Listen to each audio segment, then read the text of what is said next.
Hello, everybody. Hi. Welcome to another edition of the GDQ HOTFIX. Happy to have everybody here for what's going to be a pretty fun night of awesome races. So I'm Darkman78, and we are doing the Mystery Race Showcase stream today.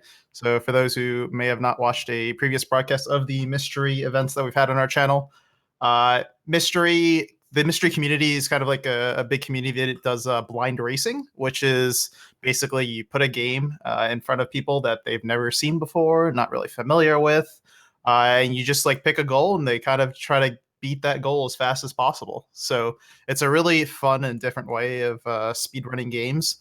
And there's kind of like this big community that developed around it. And they also host annual tournaments, including the big one that's going to be happening starting fairly soon, which is Mystery Tournament 14. And I think without further ado, it would be great to introduce Blasphemous Roar, who could kind of tell you a little bit more about that. So welcome, Roar. Hey, everybody. I'm Blasphemous Roar. I'm the current administrator for the Mystery Tournament 14. I'm taking on everybody's legacy here to try to make Mystery Tournament as good as possible. What we do is, like he said, it's blind races. Basically, the main thing about Mystery Tournament is that it's open to everybody.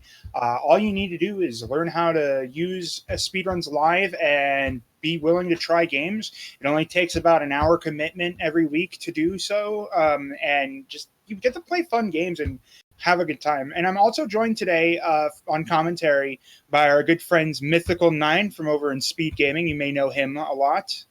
That's me. I'm here, ready to have fun and experience these mystery games through these players. So many players screens. We got 25 players here today. And we have Jal with us as well, who is the famed creator of Wormsware and Super Monkey's Ball's Bouncy Day. Hi, yeah, my very popular game series that you may have seen on other hotfixes. I forgot you created that. Yeah, unfortunately. So she's the one to blame for all of those streams. So today we're going to have a choice selection of anywhere between about 4 to 7 races, depending on how everything goes. We've got everything's on the table. We've got golfing. We've got racing. We've got platforming. We have soccer platforming. Look, all right, we have a nice little eclectic list. Unfortunately, we don't have Pontifex for you because if you remember the last time, nothing can top Pontifex. So unfortunately, we're already going downhill from there. Sorry. It's a rare experience to really be a part of the Pontifex stream. Yeah. So we're going to be starting in just a moment. We're just letting everybody ready up. It's only going to be about another minute. The main thing about these races is that, once again, everybody can join in during Mystery Tournament 14. Anybody who's in the tournament is able to play it, but also these are all done publicly on Speedruns Live, which means that anybody who wants to join in the race can join in, as long as you don't go holding up the actual racers themselves for too long during the race. Anybody can join in, and part of the fun of Mystery Tournament is not just racing your own races, but racing as many games as possible. This does differ from such other tournaments that you might see, like Kusagran, where you have an hour-long progression. Here we have you have strict goals that you're just racing to do the goal. And the other thing to note is that this whole entire tournament is built on player submissions. So when you join our tournament, you have to submit the 2 games that'll cover the the full tournament in a double elimination bracket. By submitting 2 games, you get to influence the tournament and show your own little flavor and show people some of those games that you love. And it helps keep mystery nice and fresh. Because we see a lot of variants and really cool stuff on our side. So this is, it's we get you get some really cool games, you get some not cool games, but the fun part about it is that it's all user made instead of just a few GMs trying to select stuff. So you get a really nice eclectic. You can also make your own games if you're able to. Yeah, force people to play those. Not an option for most people, but what is it like to make something knowing it's going to be used for Mystery Tournament, knowing what you're doing to 2 other people? What Oh, is it's that great like? because you can target it to like exactly what this community likes or will laugh about. But a lot of people make games other than me and have made them for the tournament or have made games and had them in the tournament, and then they'll join on commentary. Yeah, That's that's always awesome. fun. And the other thing, I'm part of the testing crew this year, making sure that everything works well for the tournament. And so I've seen a couple submissions from developers themselves, and they're offering to like make tailored versions of their games for the tournament and stuff. It's wild just how awesome it is that people want to get involved. all right, so how about we go ahead and jump into the game while we explain the rest of it. So without further ado, a little bit more ado, with mostly further ado, this is a mystery tournament staple because there is no such thing as a bad golf game. Right. Very true. That might be true. I can't think of a bad one. This is definitely one of the better ones though, because Is it better? I think so. You can like, control you know, when you your hit golf ball. Yeah, like when you hit a bad shot and you just watch it go and you're like, damn, that's really bad. And not in this game. You can hold the D-pad and make that ball go somewhere you want it to go with a very surprising amount of control. As we get started here, the game is Pro Golfer Saru. Yep. So so golf is a genre that we see a lot in Mystery Tournament because it's a lot of fun to just play them, and racing golf is certainly an interesting thing. But this game, like they're saying, you have some incredible ball control. You can straight up make that ball do a full 90-degree turn. So eventually, we may or may not see people doing that. We can see some girl already hitting the ball and just like into the wall and just doing straight shots. Yeah, I think most people wouldn't really think that they can control their ball in midair, because why would you? But once you figure that out, you can hit any shot from any angle, basically. You can see they've got different drivers that hit at different heights, which is weird. I guess it's, you know, where you're hitting the ball rather than what club you're using. But if you hit it high, it's going to be affected by wind more, which will matter in a couple holes here, actually, a whole lot. But just in general, the higher you hit the ball, the more time the ball is in the air, and so the more time you have to control it. So probably, I think we're going to see players stick with the high shots for the most part. But I've seen low from some girl for this entire hole here, in middle of all things from Phantom Matt. So a lot of options available here. I'm very confused. Is this a green or is this a green water? It's very important. It's a green. That's the green. Okay. The hole's there. There are moles. Yeah, there's also moles. Just making a mess of this green. So it looks like Internet Dirigible has figured out how to control the ball a little bit better than people, than other people have been, because we've seen some nice curves happening from them. And Marshmaster is in a very questionable position. Oh dear. Oh no. Yeah, I don't know if you can even get out of that. Yeah, I guess so. There we go. Just hit it high enough. Yeah, the top-down NES graphics make it pretty difficult to tell where exactly your ball is inside that object and even what its hitbox is. And so if you land right on top of something like that, sometimes it's pretty unclear which direction you need to hit it to kind of get it out of there. So a thing about Mystery Tournament is that we get all sorts of variety of goals. This is going to be effectively beat the game. I think that Pro Golf Saru only has 18 holes. Yeah, I don't think there's any more other than this. Otherwise, I would have played them. But yeah, for sure. I was looking for more. This one course though, like it's not like a course you'd find somewhere in the world. Like eventually, it starts moving on to the cityscape, and it travels around the world. This one 18-hole golf course. So Pro Golfer Saru is a world traveler here. I assume there's some reason for where you're going in the anime or the manga. I don't even know if there's an anime version of this, but I know it's a manga for sure. Yeah, and so another thing to note is that these greens, there is I believe this is the one where the green is randomized. I remember a golf game that we had where the green is slightly randomized. So these holes might be in different positions for That's true. the different races. I can't get over the sound effect. We've already got some nice comments in the race chat about this is not how slopes work. It's not how Oh, balls yeah. work either. This is not how There's a- anything works. There's a lot here that is just, it takes the idea of golf and does something new with it. I like the monster claw that no one scouted out ahead of time. You can pause the game and scroll around to see what the map actually looks like before you just go hitting your ball. But it takes time, so sometimes the faster strat is indeed to just hit the ball and deal with the consequences. Yeah, especially with so much control. You can hit it Yeah. high and just try to react to what scrolls on screen. Because there's an interesting dichotomy of golf games when you're trying to play for a low stroke count, or when you're just trying to just like haul it to the goal. There is a much different strategy to just slap the ball, and Yeah, I hope think that it's going the right way.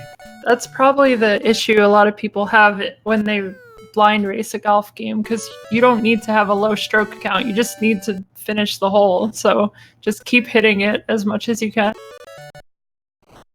Especially in a game like this where you're not really punished too much for like getting a bogey. Like a screen doesn't come up and go like bogey, and like lose you like 5 seconds or whatever. There's not much wind up animation per shot. You can really just hit it like 20 times as long as you're doing them quickly.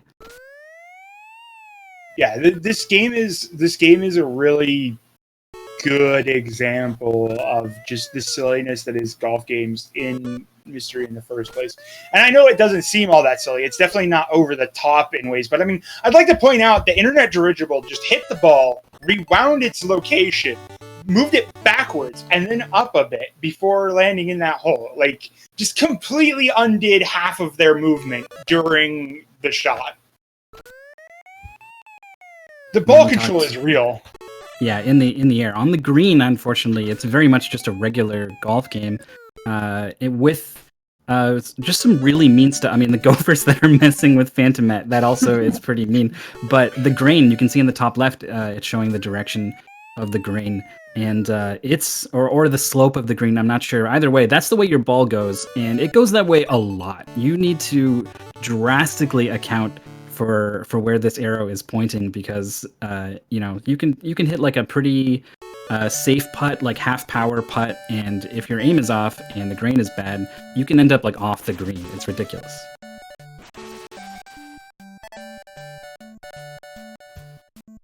So yeah, we're starting to see a little bit more complicated. We've got an exorbitant amount of water here in this level that internet dirigible is on. Naturally, of course, nobody who pro golfer Saru, he doesn't need golf courses. He doesn't care where he's teeing off. All he knows is that there is a hole somewhere, and he needs to get that ball in order to become the champion. So if it means that he has to cross oceans, pro golfer Saru will cross ocean. Desert, it doesn't matter. City rooftops, trust me, we're going there.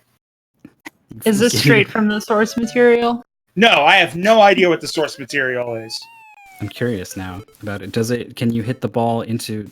Does pro golfer Saru hit his ball into the clutches of a bird and have it carry his ball to the hole in the manga? Because that's absolutely something you can do in this game, particularly on the hole where internet dirigible is trying to go over to the right. I don't think there's anywhere to go over there. It needs to double back here. I didn't get sucked up by any of these tornadoes. No, wait, I did actually. They teleport you down onto like another platform that lines you up nicely with the bird actually. So we'll see what happens to internet dirigible here, but they're really taking their time with this next shot. So wait, if you hit the ball, a bird, it'll just... Oh God! Why? Yeah. Why tornado? Wait, I thought it went down. No, the bird took it. Oh, The bird took it. the bird saved the shot. Okay, that's a reasonable game. Yeah. And there's just obstacles on the green, like mini putt, and I don't know how the ball interacts with it, because apparently it's rolling directly over it, but there we go, internet dirigible in with a bogey. I feel like it just like bogey to triple bogey is all just bogey in this game. It doesn't really seem to care too much about your stroke count. I didn't even notice there was a par. I just need to know where they're playing. Like, This is a unique location for golf. Yeah, I think now we're getting into the cityscape. I'm not sure what type of building this is, but it's definitely not up anymore. Judging from this, I think it would be the Marble Madness's developer's office. There's so now- definitely something Marble Madnessy to the way this pillar pops out of the ground and just kind of gyrates in place a little bit. Oh, is dirigible? Does what? What did dirigible? Oh, did he just do a small shot? Okay. Yeah. It looked like he just like psychically just pushed the ball a little bit away. Just go, save me. We also have Marshmaster in the factory as well, or the Whatever it is. Wherever this Marble place is. Madness Zone. We don't. So now we're on a rooftop. Sometimes when somebody just hands you a golf ball and a golf club, you golf. You just whack that thing. Hey, it's a rooftop. Hey, what regard for the people and cars below? No, 0. Hit this thing. This is where it basically becomes a platformer, because you don't really have to aim your shots or try to get a certain power or anything. Yeah, so the first few levels you might look at this and go, this is just a game, it's kind of boring. And then this game just decides that it has no idea where it wants to be in life anymore. Just wants to explore. You know, can you blame it? I mean, wouldn't you like to go off of buildings? I would love to golf off of buildings, yes. I mean, Unfortunately, we're all slightly more responsible adults than that. Slightly.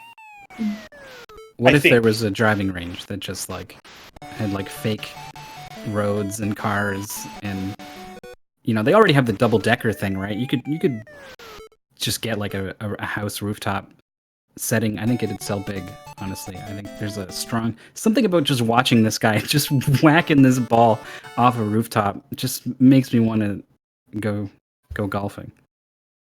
I love this. We got some nice responses in chat of "This is not how slopes work," and then in all caps later on, "This is not how slopes work." Which slopes are they talking about here? Because I don't see any slopes at all. I think they're talking about the green slopes. Yeah, just the fact that it can push your ball wherever it wants to. Oh yeah. No, this is not how any of this works. Again, we're doing full 180 turns. We've seen somebody literally just reverse the ball in midair. I play golf. I can confirm this is not how golf works. I think you're playing wrong. I think you're just not a pro golfer, Darkman. It's pro golfer Saru. Yeah, that is definitely sure. All right, we're in there eventually. Multiple taps in on the green here for Some Girl. Looked identical to Internet Dirigible, actually. Hole 13 now for Some Girl. 14 for Marshmaster. I think Internet Dirigible, yes, on 15. So the racers spread out a little bit here. Strategy-wise, using your ball control to make sure that you land not only on the green, but right next to the pin, means you can just tap it in afterwards. And that's so important because trying to hit putts from long distances is basically impossible in this game. So here we have Dirigible just facing off against moving objects, the worst part of putt-putt. But, just whack it into the thing. That'll work. That'll definitely work. There is a shortcut down there. There is a shortcut. They could take. Yeah. For some reason, they put shortcuts in a lot of these later levels, and you can just skip everything. See, that's some good level design. It's a shame this game is only 18 holes. Yeah. There is another pro golfer for the Wii, but I haven't played that one. Wait, we should play that one. Wii Really emulators should. are up there nowadays, right? Yeah. Yeah. Someone submit it to Mystery Tournament 14. Controls, which I assume it would. If you have a desire to try Mystery Tournament, you've already got a free submission there. Our Provided first it finish actually works. actually happening off stream from Maurice, who is a fantastic mystery player. Their first official mystery tournament was Mystery Tournament 13, just the previous one. Ran it all the way into second place, actually. So a huge up-and-comer who, as kind of is not an up-and-comer anymore. I think everyone kind of expected Maurice would take first here. Yeah, I think we'll see him win a full tournament soon. Maybe the next one. Yeah, and it was not even like it was a close match too in Mystery Tournament 13. Yeah. Like it was absurdly close. Maurice just kind of accidentally threw at the last moment. Marshmaster and Internet Dirigible both on the same hole, about to finish up here. What is that? It's hole 16, hole 17? Here we go, moving on to hole 17. Only 2 more holes left. Everyone has missed the shortcut here. It's right in front of some girl right here, and we'll see if she goes for it, because no one has paused the game to look where the hole is, but nice shot off the wall. You can't pause the game, all right? That takes time. It does. Yeah, there's a lot of people that don't recognize that like pause buffering strats are a thing in Mystery Tournament that'll save your rear. But we have another finish in the off stream with Spritz T finishing in just 14:26. Those are some really good times. Yeah, I think that beats my time. And I think I'm that like beats the everybody best that was golf- in the race prior. I think, yeah, the race world record for this game, I think, was 15 something. So 15:27. already a third finish here from Dragon C0. All right, so since they're finishing up, if you guys want to take over for a little bit, I'm going to start setting up the next race. Sure, we can fill time. We're good. I don't know what game is coming up next, actually. It's going to be... I've played the games, but I don't know which one, so I am in a bit of suspense here. We are going to be able to pull up all the racers competing. We've got 4 players on stream, but obviously... And that was a finish from Internet Dirigible. Oh, there it is. 15:25. 15:25. Which is That very still close. beats all the previous SRL race. Yeah, sure is. I think 2 seconds ahead, just barely. We can see now everyone who's racing of the, we have 4 on stream, but trying to fit 20 streams all in once, not a good idea. But we want to acknowledge that everyone's out there racing, competing. If it's a bit late to try to jump into it now, but these races are open to everyone, so feel free to jump in and have some fun. Yeah, if you join the mystery Discord, then that's where we'll announce everything that's happening. You'll have to get set up with Speedruns Live, but it's pretty simple. We have races all the time. IRC, you don't know about that?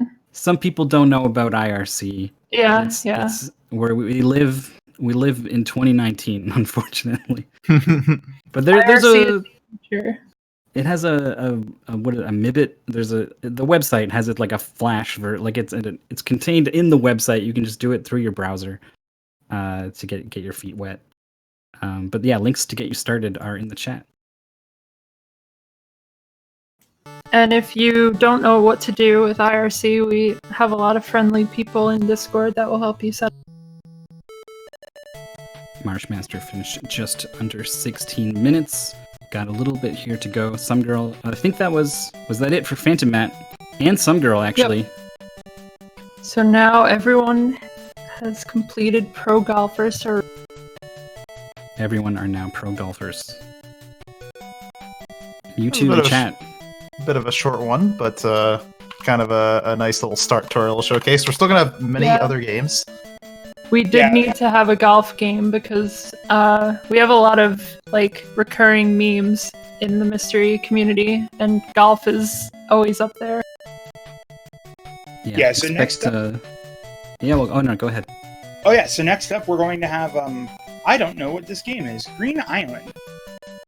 Oh, it's a platform puzzle game, I would say. Reminiscent of Solomon's Key, I guess, in the sense that you can make platforms and use them to navigate a stage and pick stuff up. Nice. Cool. So we are going to attempt to switch to other streams during the course of races to kind of show you some more viewpoints. But in this particular case, this race was just kind of so fast that pretty much everybody finished. So we're going to go ahead and take a few minutes break while we get set up for the next race. So stick around. We'll be back shortly.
All right, welcome back to the GDQ HOTFIX, where we are showcasing the mystery, the blind racing community, where we're going to be seeing a bunch of different games, and people are going to be playing them blind. And to kind of help explain what is going on, kind of preview the next game, which is Green Island. We have Jal and Mythical, the two of our commentators, are going to kind of, hold down the fort and tell us what's going on. So, fellas, take it away. Yeah, this is because, first off, hats off to so many runners getting ready as quick as they are. They, not only you need to close the previous game, find the new one, launch it. You're checking a Discord and an IRC. You're capturing it on your streamer and filling in all of the, aligning it to the left the way that we like here on the hotfix. So hats off to everyone working to get these switches going. But I want to talk a little bit just previously about the game that finished, because we actually had a tie. Jack Kazam and some girl on the internet tied in 9th place, exactly 16:57. And then just 2 seconds after was Phantom Matt. Two of them were on stream. And I think we're going to get Jack Kazam as well on this next one, setting up for Green Island. Yeah, so have you played this game? Yeah, I went through the whole folder just today to prepare a little bit. I like doing commentary when I don't know what the game is. That's fun to just kind of see it happen in front of me. But I also like to be able to talk a little bit more about the strategy of things. Unfortunately, this is a puzzle game, so it just means I already know the solutions. Yeah, I think puzzle games, though, they're really easy to follow for blind races, especially when they have an indicator for the level that everyone's. This game comes up so often in Mystery Tournament, and I have no idea why. But I think it's a good choice to showcase. It's very cute. It's something. There's something about indie games with anime graphics that appeals to Mystery Tournament players and submitters. There tends to be a lot of them. I think most of the time we can blame Scent for that, but he's not here on this one. This was ours. He's not here. Actually, if you want someone to blame, Alpha 5 for sure. Oh yeah, he's always good to blame too. Puffed his chest out actually and said, "If there's anyone to blame for these games, it's me." So renowned. I think was the top 8 player. I think last season, or maybe it was the previous, but always doing commentary, and is just a cool guy. He did miss a top 8 because he had to go see Weird Al, but it's fine. He can do better next time. Yeah, I still think it's funny that Alpha got eliminated by Weird Al and participating in the contest. Oh man, could you imagine if Weird Al played mystery games with us and like calmed some matches? And oh man, don't you know that's the magic of the internet? We don't know who any of these people are. Yeah, we could have him in Mystery Tournament already. He could be Andy for all we know. Ooh. Well, I think we've done interviews with Andy. Have met Andy. I don't think he's Weird Al. I'm not convinced. All right, so we're going to be starting in just a little moment. We had a bit of a hiccup here. We're just trying to get one last moment. What do we got? Give me one moment to take a look here. So we can talk a little bit about the game. It's somewhat short. We're going to be doing the full game. It's got 50 levels, and it's surprising. Like most puzzle games are like, there is a solution to this level. Find the solution. But this one is very open-ended. I feel like there's 5 or 6 different ways to get to the end of most levels. Yeah, right. That is what I like about this. Most puzzle games we see in Mystery Tournament, there's a single way to do it, but you can really experiment with this game, so we'll see a lot of different solutions.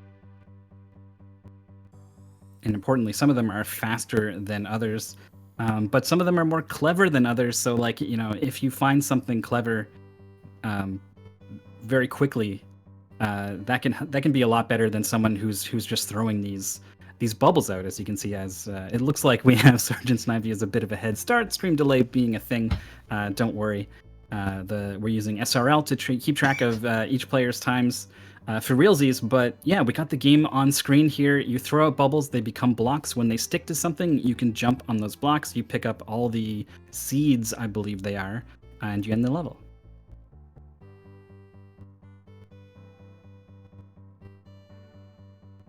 Not even really a puzzle game at this point. You're just kind of jumping to where they are, but eventually we can see you need some way to get up high here, so you can start to create this stack. And then, so this is a pretty, this is a mistake I expected everyone to make. Trying to set, attach blocks to the side to make something to stand on, but you can actually go inside your bubbles and kind of jump up through them.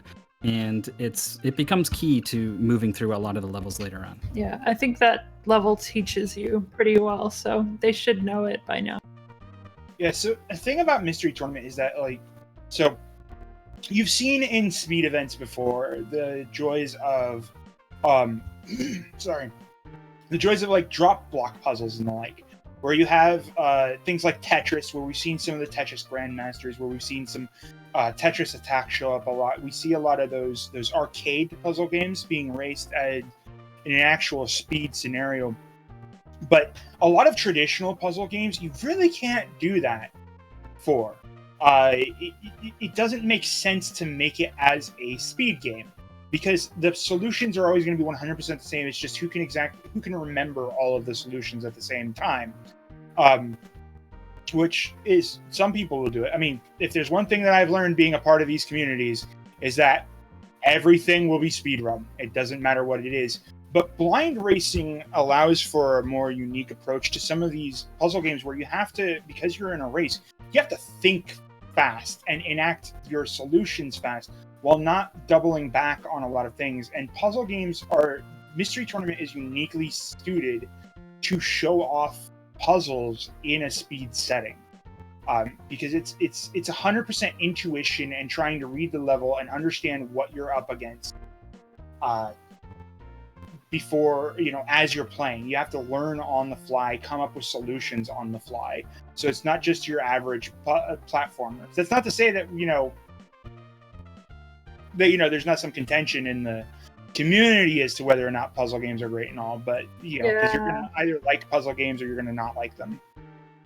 A lot of people hate puzzle games, and they don't like how sometimes they may end up with only puzzle games in MT, but that's just the luck of the draw. So yeah, we try our best to avoid it, but the main thing is that we don't rig the games.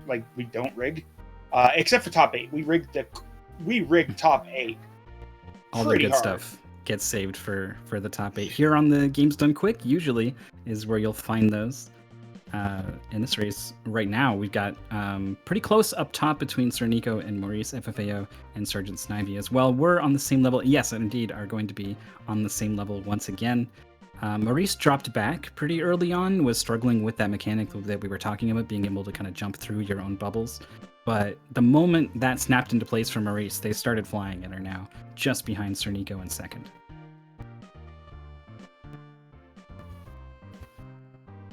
So, yeah, this one's an interesting fusion of just trying to figure out how you can make your bubbles let you move where you go. There's a lot of puzzle games that don't work very well with stuff like trial and error. Where people feel like it's all just trial and error. The best ones are the ones where you have information and you can start working with it. This one's just, if you mess up somewhere, you mostly are just trying to figure out the most efficient way to get the job done. Yeah, you can't screw yourself in almost any of these puzzles. Get stuck somewhere, so you don't need to worry about doing the wrong thing. You can just kind of identify one piece of the puzzle. Be like, I need to get these orbs. How do I get these orbs? I'll do it like this. And you start working towards it. And then while you're doing that, you can look at the rest of the level and find your next thing to do. It really is fun to play this game fast the first time because of this those things that I just said. It really, I was surprised at how much fun I was having, because I'm one of those people who's on puzzle games, but this was a ton of fun. Yeah, this is a good beginner puzzle game, I think, because you'll see a lot of puzzle games we have where someone will finish in 10 minutes and then another person will finish in 3 hours, and you just never know. But this game shouldn't have such a varied, time like that. Yeah, this is that's the main thing about puzzle games. It's a massive variance, and there are people that are good at puzzle games that say, "Hey, this is great. This is this is what I'm enjoying." And the fun part though is that due to Mystery Tournament, we get a lot of really clever puzzle games.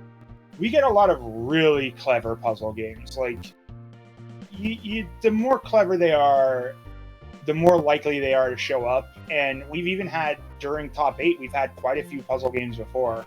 Like, there was a really cool one that we saw during Top 8 where, like, you had two parts of a golem that you could snap onto blocks, and it would turn the entire block chain into the golem itself so you can move it around. As a good example of some of them. We see a lot of Sakoban type games with their own variances. But again, like I said, it's Mystery is uniquely suited to puzzles being speedily done. Speaking of puzzles featured in our tournaments and our top 8s, perhaps you've heard of Baba Is You. Became a huge hit over the indie sort of hit. Came out on Switch and stuff. Like, was featured, the demo, sort of the alpha version, the game jam version, was featured in the top 8 for Mystery Tournament 12, or maybe it wasn't 13, was it? It might have been, but No, it was not 13. 12. Okay. And we've had Hempuli, the creator, on commentary talking about it, which was great. Yeah, so that brings up another thing, is that you can, the main thing about during the tournaments, for the first 10 or so, we didn't have a dedicated restreaming channel. We do now have the channel Mystery Funhouse. You can see it over there throwing up a few ghosts in just a moment, saying hello. This channel, we're channel dedicated specifically to blind racing and blind related content. So the Mystery Tournament and some of the other side tournaments, we've thrown a lot of side tournaments over the course of this year. The thing about Mystery Tournament is that it takes a lot of work to get going because it takes a lot of testing to make sure that you've got like 100 or so games for the tournament itself. So we reduced it to an annual tournament rather than semi-annual. And the result is that we've also started doing different tournaments in the meantime. We've had a first-person shooter tournament. We've had a tournament where there's no testers involved. It's just all the games are randomly pulled via a bot that pulls from any game that's ever been raced on Speedruns Live. Great idea, by the way. Oh yeah. That was a tournament that I decided was not a good idea to enter. It was a great tournament. You should have. It was a great tournament to enter. Yeah. I entered it. Oh, I forgot you were part of Heavy Troopa. Yeah. I got to play Curious George for the GameCube. We did get to play Curious George for the game. Oh, I did enter Heavy Troopa. Yeah, we raced each other. I had forgotten. You blocked it out of his memory. It was traumatic for him. It was so traumatic. We had because I ended up Bright Moon with Mario Golf. So yeah, we've even had Netplay Tournament 2 came out of the woodwork. And you can see all those tournaments. We do those on the Mystery Funhouse channel. That's where the unofficial, but basically official place for mystery games at this point is. And you'll see the top 8. I believe we have already scheduled that we're going to have our top 8 over here on the GDQ channel as well. So if you're interested in seeing how the Mystery Tournament turns out, it's going to start. Submissions will be closing on August 10th. So if you're interested in joining, make sure that you sign up. Follow the website in the mystery command throws up. One of those commands throws up. Oh, I'm not a mod. I just posted it before you did. That's all. MT14 command. You can see the website there. You can go on there, fill out the information that you need. Take a look at our Discord. Well, we're all willing to help you get going. August 10th is when the deadlines close. And the tournament will start in September, and it'll last approximately 2 months. So, that's why we're throwing on this showcase, is because a lot of people don't know that we're out there. I only learned of Mystery back in Mystery Tournament 10 when they did the Mystery showcase on at GDQ itself. And I was, I was looking at it going, I've never speed gaming before because I don't have the patience for it. But this sounds like it could be interesting, and I've been hooked ever since. It really is that anybody can get into this. We got Yeah, 4 and players I know here. a lot of people will feel like, oh, I'm not good enough or whatever to, to join the actual tournament. Which, first of all, that's wrong because it's just for fun. But also, we have so many side things that are just completely, relaxed that if you just join the Discord, you'll see whatever we're up to and you can join in. We do random blind races all the time, so. Recently, we had a series of a few racers were playing almost every single Prince of Persia game. They did Prince of Persia 1, 2, and 3D at this point. We've also got, I think that we're looking at doing some Metroid Prime starting up soon. I know a few people were talking about that. And then we also do weekly blinds every week on Saturday at 2 p.m. Eastern. Those are games that the community submits, and we have somebody go make sure that it's mystery viable. And then every weekend at 2 p.m. or every Saturday at 2 p.m. we start building, or we set those races up for people to join. And Listen really, to everybody. I just want to say to everybody watching out there who's like afraid of like showing up to the tournament. I don't think I've ever posted a winning record in mystery tournament, yet I have entered it many times, so there's no excuse. Yeah, it's like you're still gonna have fun, and as long as you jump in and have fun, you're gonna like. Oh man, the amount of people that have turned into speedrunners for the games they got during mystery tournament, like. There's a reason people find games that they love and enjoy. Mystery has introduced so many people to those kind of games. Like, I don't know. Do you have any good examples, Darkman or Mythical, of people who have started speedrunning a game because they played it during Mystery Tournament? Actually, not quite Mystery Tournament, but basically the same. There's the infamous SRL Season 2. Where we did have competitors basically like play games that they've never played before, so it's kind of like the same. And I know Just Defend ended up picking up Ninja 5.0 and ended up doing that at a GDQ, so it's kind of the same thing. Yeah, well, I mean, Seasons was put on by Boney, who used to run Mystery Tournament in the first place. So, I found a speed game from MT, Ray Tracers. Oh yeah, Ray Tracers. Yeah, Jow runs Ray Tracers, for instance. So it's full of interest. Oh, I run Shuriken, which I found through. I'm glad you could remember your own example. Me. Yeah, because I haven't touched it for like ever. Well, you know who also plays games? Sir Nico Maurice, FFAO, and Sergeant Snivy are playing the heck out of this game in front of us. Sir Nico, I think, is in the lead. Maurice, is I think yeah, one we have level the stage back. number at the top, which is. I couldn't possibly read that on our commentator viewer. Nico's on 28 and Maurice is on 27. Oh, there we go. Snivy is falling behind. He's still on level 16, so.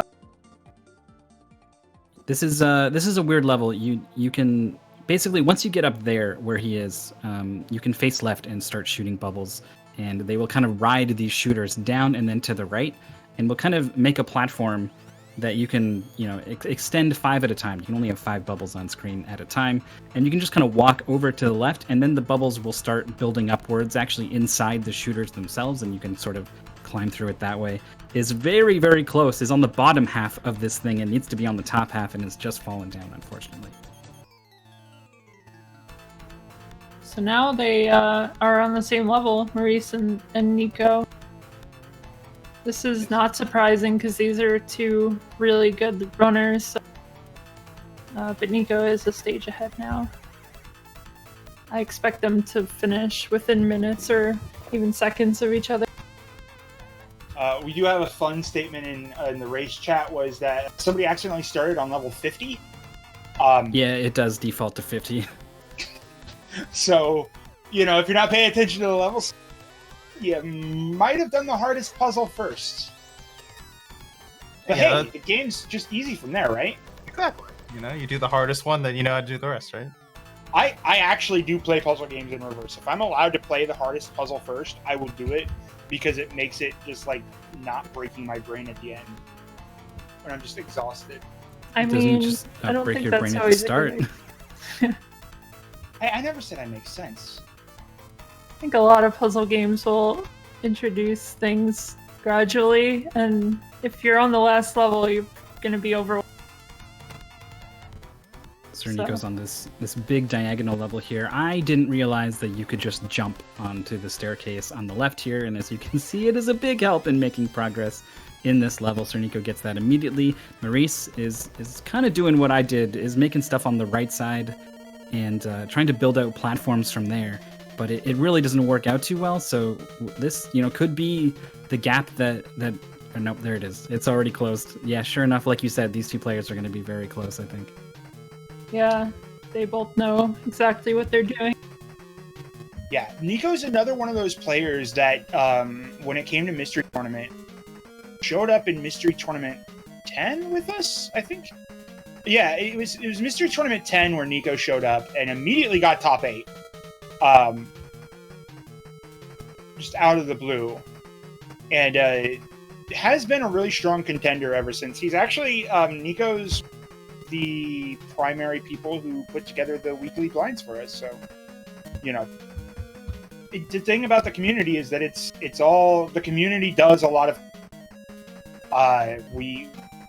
with a lot of the events that we throw, so many people are involved at any given time because they're just all working together to make it all manageable. And it's really one of the best communities that I've ever been in. Yeah, we're all just trying to have a good time, so it's fun stuff. You got to be okay with the memes, though. This is definitely. I'm sort of a newcomer with the mystery crew, and I can tell you this is a bunch of memers in here. So if that's your speed, I think you'll find a nice home here. Yeah, unfortunately, we didn't find a lawnmower quite made the cut tonight. I mean, we do have plenty of options, but we can save that for top 8 next turn. That's fair. Maybe I'll make another one, even though I've made 2 mower games already. But you're never becoming enough. an expert of the genre. Yeah, and the hop about genre. She's kind of the meme queen over here. Like, we need more Wormsware. It's a title I hold dear. I mean, hey, I hold the world record in Snail Space. Very true. Another one of the fantastic Wormsware games. So Maurice and Nico still managed to be like head to head here. Yeah, they're on a weird level. There's this button in the top right that rotates everything connected to these circles here, which can be blocks, can be shooters, can be switches, and it's very strange. But Wabbajack. That's right. But you need to get them orbs. So 1 orb left to collect. I would make a platform off of the block on the left side, extend it all the way out, and then walk on it and drop down. But Maurice is really struggling with this last one.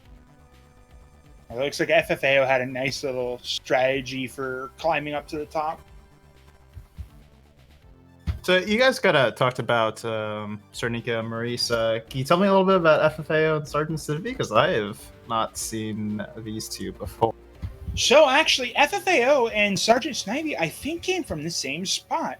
You may recall that during the last Mystery Race showcase we did, actually, we put out an open call for a beginner's race.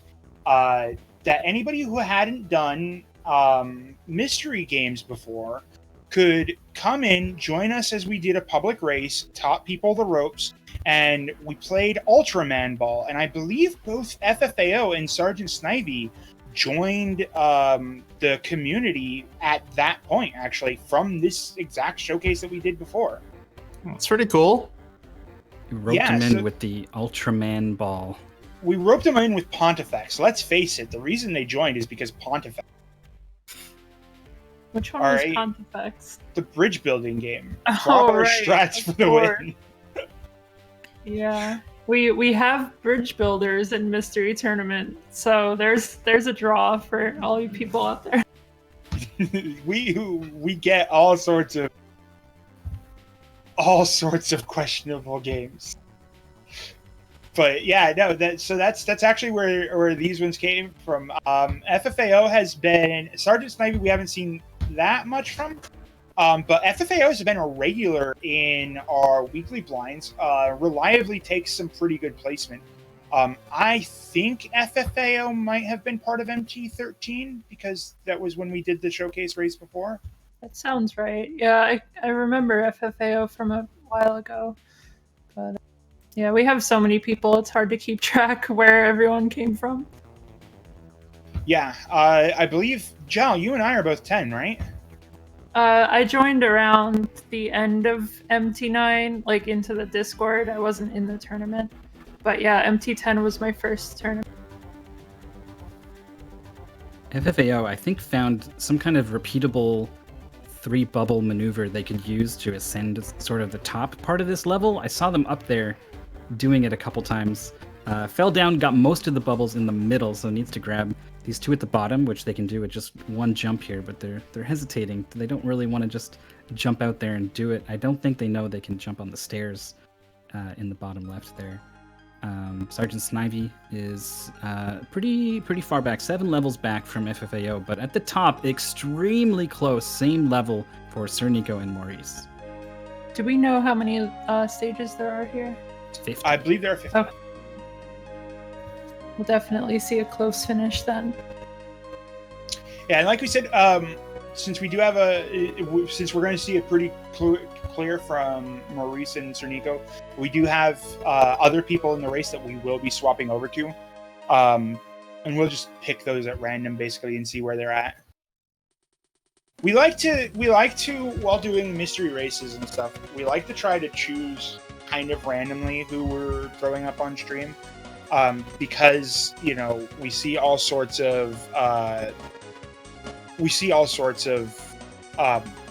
different skill levels and the like, and we like to show off that like anybody can do this, because really anybody can. And it's kind of exciting when we get new people because we have no idea if there's going to be just someone who takes, first place out of nowhere.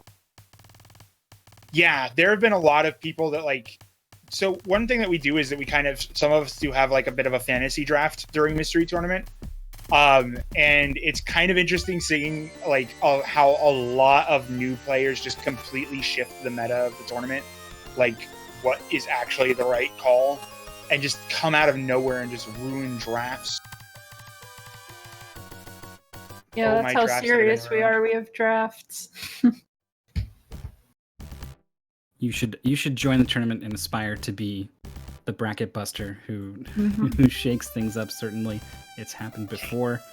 We just saw a lead change. Maurice has taken the lead over Nico. Is on a very tricky level here where these shooters keep switching the blocks at the bottom, and you can block them, but you use 2 or 3 of your bubbles in order to block them, so not really feasible. You kind of just got to deal with the switching, and Maurice had just a better plan of attack on that level, is going crazy hitting the switches now as Sir Nico. Trying to, you want to probably only fire 1 at a time, getting into these little rooms here with all these seeds. I think Maurice is just going to take it away from here. Oh no, there's always it's one of the big mystery mantras is that really is not over until. Oh yeah, you never know. Especially when you don't know the game, you have no idea what's coming up, and people can just get walled on the easiest thing. Like it might look easy to you, but you never. Yeah,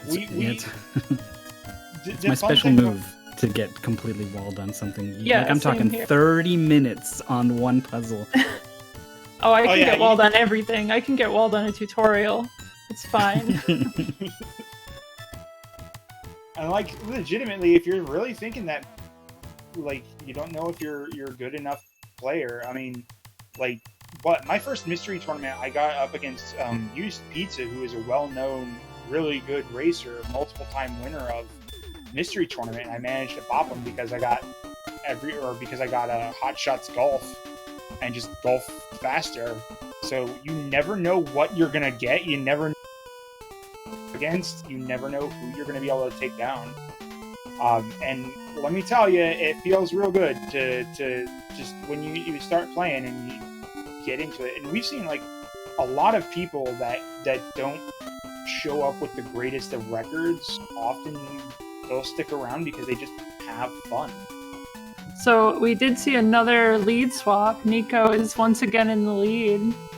So we're going back and forth with this. I think Maurice is stuck on getting these last 3 bubbles here on 46. Yeah. These are tough. The solution I found here was pure speed. There's this button in the bottom left that opens all these gray blocks up, and you need to as soon as the switch closes them, you jump up, which opens them, and then you need to get all the way in there before it shoots out another bubble and closes them again. But looks like there was a different solution, blocking it off and then going up and around. So probably the intended solution there from Maurice has sort of caught up on the same level, but a lot more progress here from Sir Nico. Yeah, but now we see they both have 3 left, so it's still anybody's game. You never know if Nico is feeling stuck right now. Looks to be, as they were standing right in front of them and then closed the door. Yeah, Nico and Maurice are just like right there neck and neck. This is one of those moments where it just changes, right? What? Me planning on putting Nico and Maurice on the same screen because it'll be a compelling race? No, I don't. That seems a little bit too maniacal for my taste, Shao. Well, we see Nico taking the lead again. He's like, nope, this is my race. Been in the lead the whole time, and I'm not going to lose it. Oh, Maurice just cannot make the jump up to that block up there. The door is open, but has closed it in the process of trying to create a bubble that they can stand on here. You need to use the jets to build a little bit of a tower to get up to the top section here, but using the jets means usually hitting one of these switches and opening and closing the doors. So that's sort of the crux here. We'll see if Sir Nico can get these things to align, but running out of time, Sir Nico has 4 bubbles left on this stage here, which is pretty straightforward. You just want to get the launcher pointed upwards, I think. It looks like he's going to try to do some stairs on the left side instead. Oh, so speaking of things that you never expect to happen, or races that you don't expect to go in one way or the other, as we're mentioning how Sir Nico and Maurice are some of our strongest racers, Dragon C0 finished back at 2550 in first place. Oh, wow. I didn't even realize. I wasn't even looking. I just assumed. That's another racer who is just wins so many races, and I don't know how they do. They've been joining a lot of the weekly blinds and just yeah, or is that a different dragon? There's no, so that was many Dragon dragons Strike in this community. Yeah, I was just like second guessing myself. Like, there's so many dragons. I'm pretty sure you're thinking of Dragon Strike, who came Maybe out. I am. Dragon C0 has been C0 with us for a is while. good too, though. Yeah. I mean, they placed 4th, I think, in Pro Golfer Saru in the previous race. So yeah, if nothing else, just based on that alone. Sir Nico finishing off 49, 1 level left. It's looking like Maurice has been left behind here, but yeah, they're Maurice playing for definitely second. getting stuck on 48. And this is what we were saying. You can get walled wherever. You never know what's gonna happen. Yeah, there are times where can see matches just get thrown from like a mile away, where somebody is far and above in the lead, and there's one section that they just can't cope with, while the other player just gets it. And that's the thing about Mystery Tournament, is that it's consistency. Like that's what wins you games in Mystery Tournament, not the because you don't get to just sit around and practice the same game over and over again. You have to have this level of consistency in terms of how you think and how you play, because one misnomer is the idea of, since I don't have any idea what the game is, it's going to be just the luck of the draw, right? Well, not really. I mean, the people who win reliably, because there's a lot of skills that you translate from one game to another, and a lot of those, in puzzle games even matter. Sir Nico gets clear with a time of 29:47.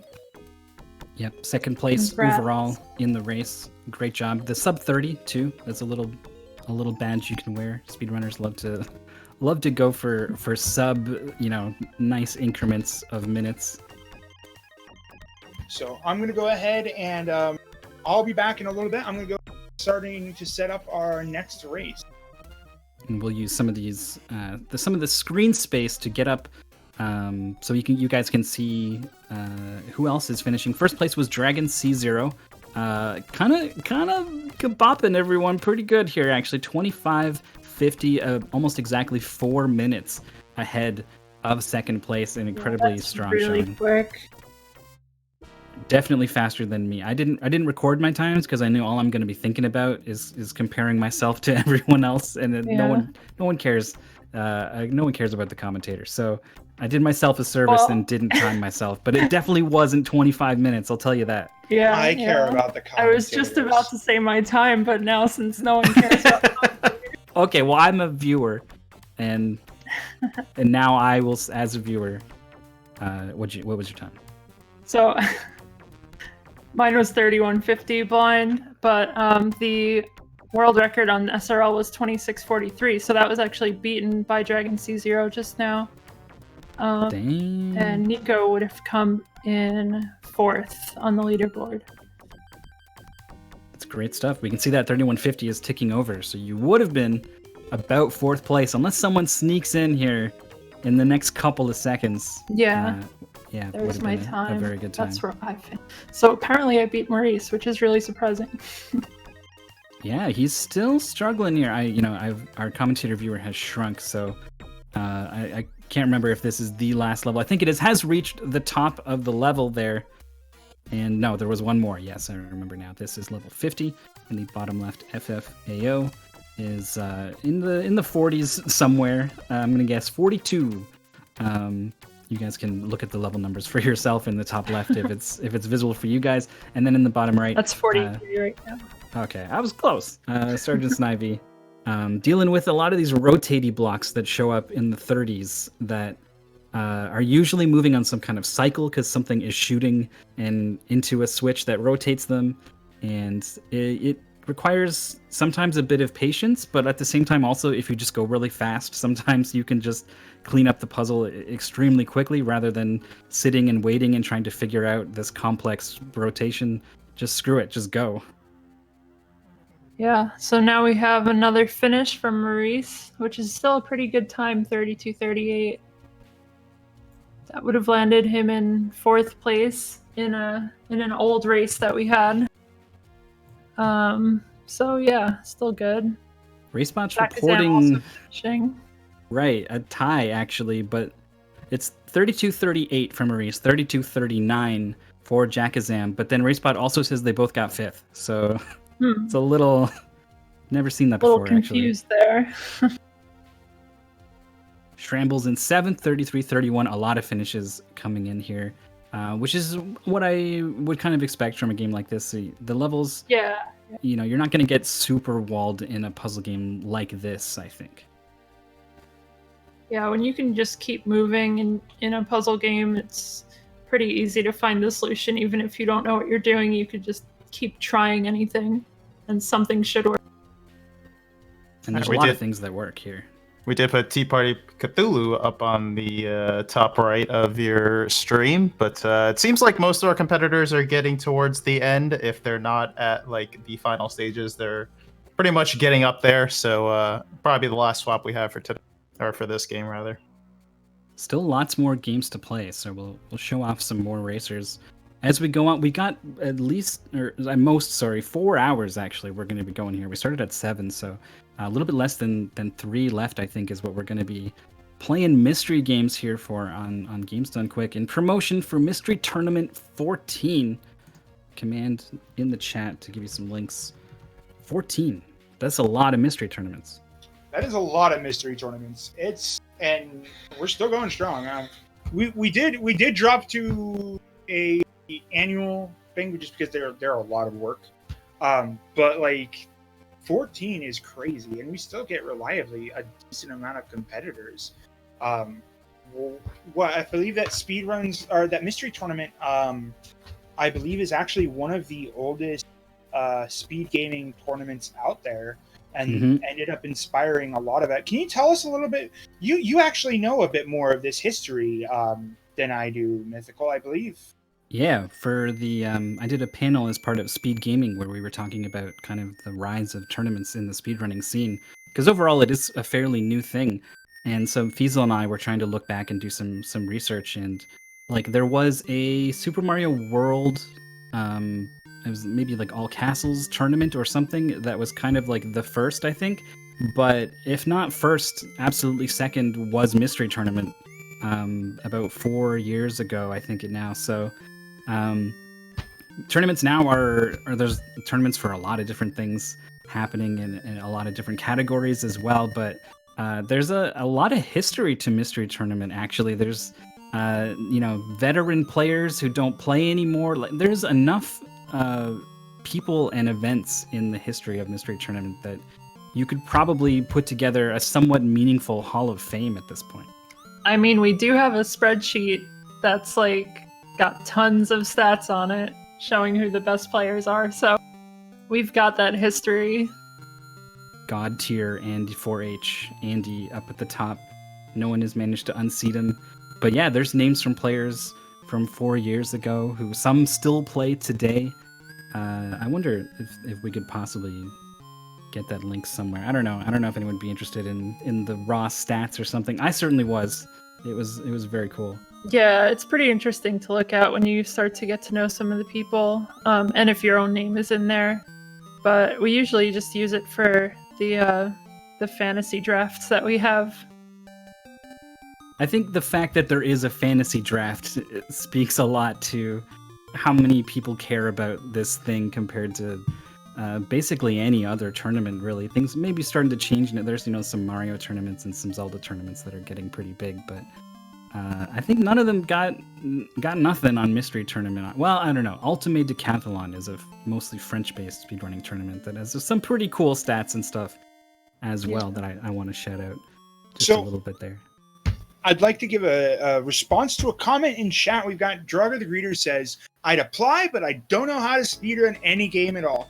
Congratulations, Drugger. You are not the only one. When I played, when we jump, we get a lot of people that get that exact sentiment that, I don't know how to speedrun games. You don't have to learn how to speedrun games. You get the game that you're going to be playing mere moments before you actually start playing it. You have no idea what system, what game, what anything you're about to be playing until bam, suddenly you're in the race. The moderator has confirmed that your stream is up and running things properly. Now you get the game. You have just a few moments to read over the pastebin that we provide you to give you some basic information and jump in. It does not take a lot of practice. There's not much on the line for you to feel like if you're feeling like you didn't quite perform all that well. It really is just jump in and have some fun. I did not touch or even attempt to speedrun a game until after I had ended up playing one in Mystery Tournament. Yeah, this is very different from conventional speedrunning, since you've never played the game before, so... Right. It's perfect. I got into something similar as Mystery Tournament as my sort of gateway to actually pick up the controller and start speedrunning after having been a viewer for a number of years. So, it's perfect. It is the perfect way to get into speedrunning. And if you're like me and, Roar says there's no stakes, it's fine. But he also said the moderator gives you the pastebin and the race starts, and that can actually be, I think, a little intimidating. So if you're like me and that's intimidating, you can just join the Discord and, kind of get set up privately on your own end and then see what people play and just kind of play alongside them. You could join the race if you want, or not even, but just play some games and run a timer and just kind of see how you're doing. And I think once you realize how well you're doing, and you will be surprised at how well you do, I promise you.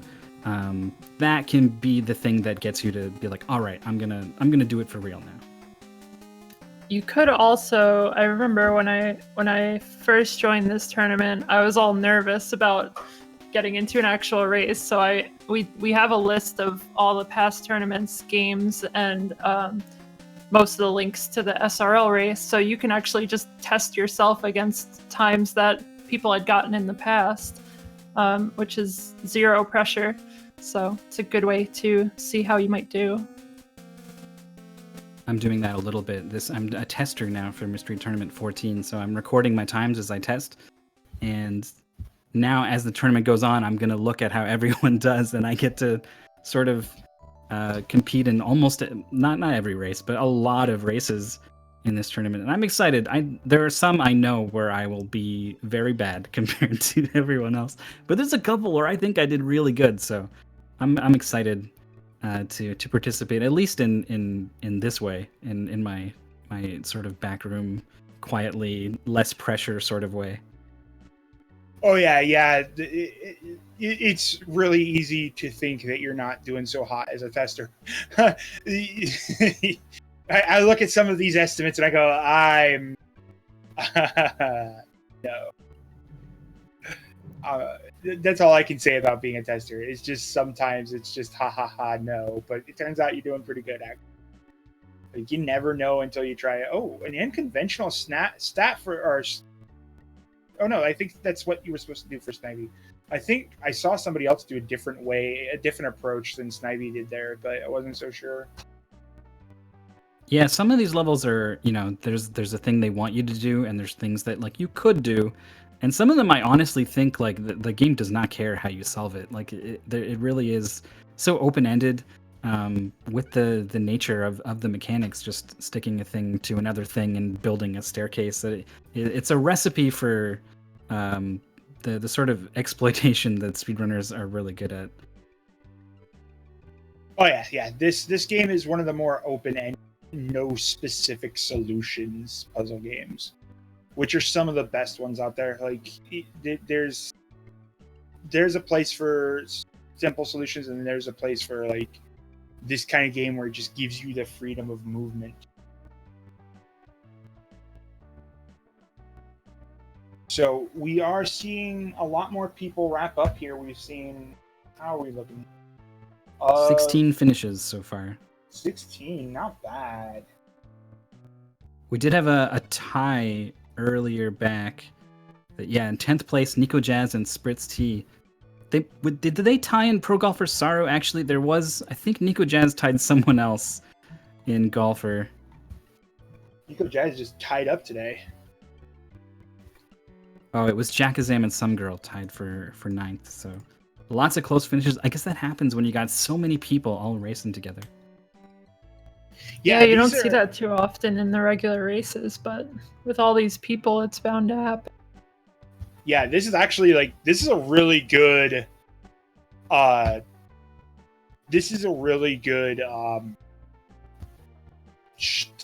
show up. Turn up. Showing. Turnout. Turn up. Or both good. Turn up. This is a really good turn up scrum. There's people here. There's Look at them 20 all. racers. I'll confess that we don't normally have this kind of big of a turnout.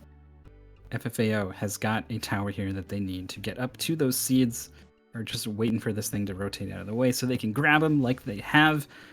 They are on, I think that's 48, 47 for Tea Party, and 49 Snivy's for on Snivy. the last level again. So. Oh, 50. Mm-hmm. So we'll see another finish soon. And consider that this is the point where we're seeing people finish in in 18th place, but they're still trucking along, because in the end, Mystery Tournament is all about having. That's just what we're here for. So that's the finish for Snivy. That's all I could say about that. Is just there are people, we actually have a lot of respect for a lot of the people out there who, even though they've lost the race by a large margin or having problem, we still see a lot of those players out there that just keep on going and just truck through and refuse to forfeit. And it's really cool to see them challenging themselves, and we see those players get better. We do. Yeah, There's but at the same time, never feel bad to forfeit if you're Yeah. not feeling it. Yes. If you're not enjoying it, don't feel bad forfeiting. I've been doing some. I was racing with Mid Boss. We were playing some blind races, and let me tell you, he's very good. If he stays in the race, he wins it. But he is not afraid to just not play a game that he doesn't want to play. So to answer a question in chat, yeah, all of the games that we have in Mystery Tournament will be on emulator or freeware. And for controllers, people can use whatever they want, whatever your preference. Most modern controllers will play just about everything that we play with no issue.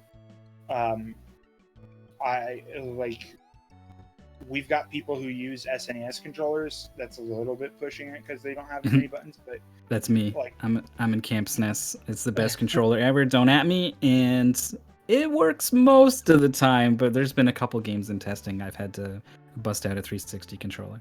Yeah, I use an Xbox One controller. We see PlayStation controllers. We have a lot of keyboard warriors too. People who swear by the keyboard. I don't know how they do it. I don't either. When they do, they just submit distorted travesty and make us all suffer. Hey, that was a good game. And it was my race in Mystery Tournament, so I'm the only one who can have an opinion on it. All right, guys. So we've got we're down to just the last racer. So that means that what level is TPC on right? 48. Okay, yeah. We've got down to like the last. Our 20th place is just finished, so we're actually going to go ahead and we're going to start moving on to the next race at this point. So we'll see if TPC ends up finishing out, but we're going to go ahead and move on to that. So Some setup is going to have to happen here, but yeah, we absolutely.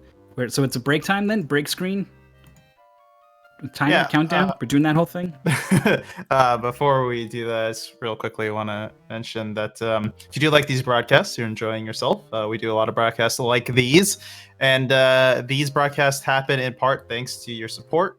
So if you're watching and you're able to, watch our ads, if you can, toss a subscribe our way, a subscription our way, maybe you have a Twitch Prime sub that you can use, or you have a sub that you're able to give to us. We greatly appreciate it because without the subs, we're not able to put on these broadcasts. So thank you for your support, and we'll be back in a few minutes. So stick around.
And welcome back, everybody, to the Mystery Race Showcase, where we're showing off various competitors in the community racing blind games, having a good time, getting ready for Mystery Tournament 14, which is going to be happening fairly shortly. By fairly short, I mean like in the next month or so. So welcome back. I'm Darkman78, and joined by me are my fantastic commentators, Jal Mythical 9 and Blasphemous Roar, who are going to help us kind of preview what our next game is going to be in the list of races we got going on today. Yeah, so naturally we race games. So what kind of games do you think we should play? Darkman, you're not really participated lately. But what do you think kind of games would be great for racing games? I'm going to go with visual novel. The correct answer is racing games, of course. Oh, That's okay. right. We're racing games, I was racing gonna games. guess.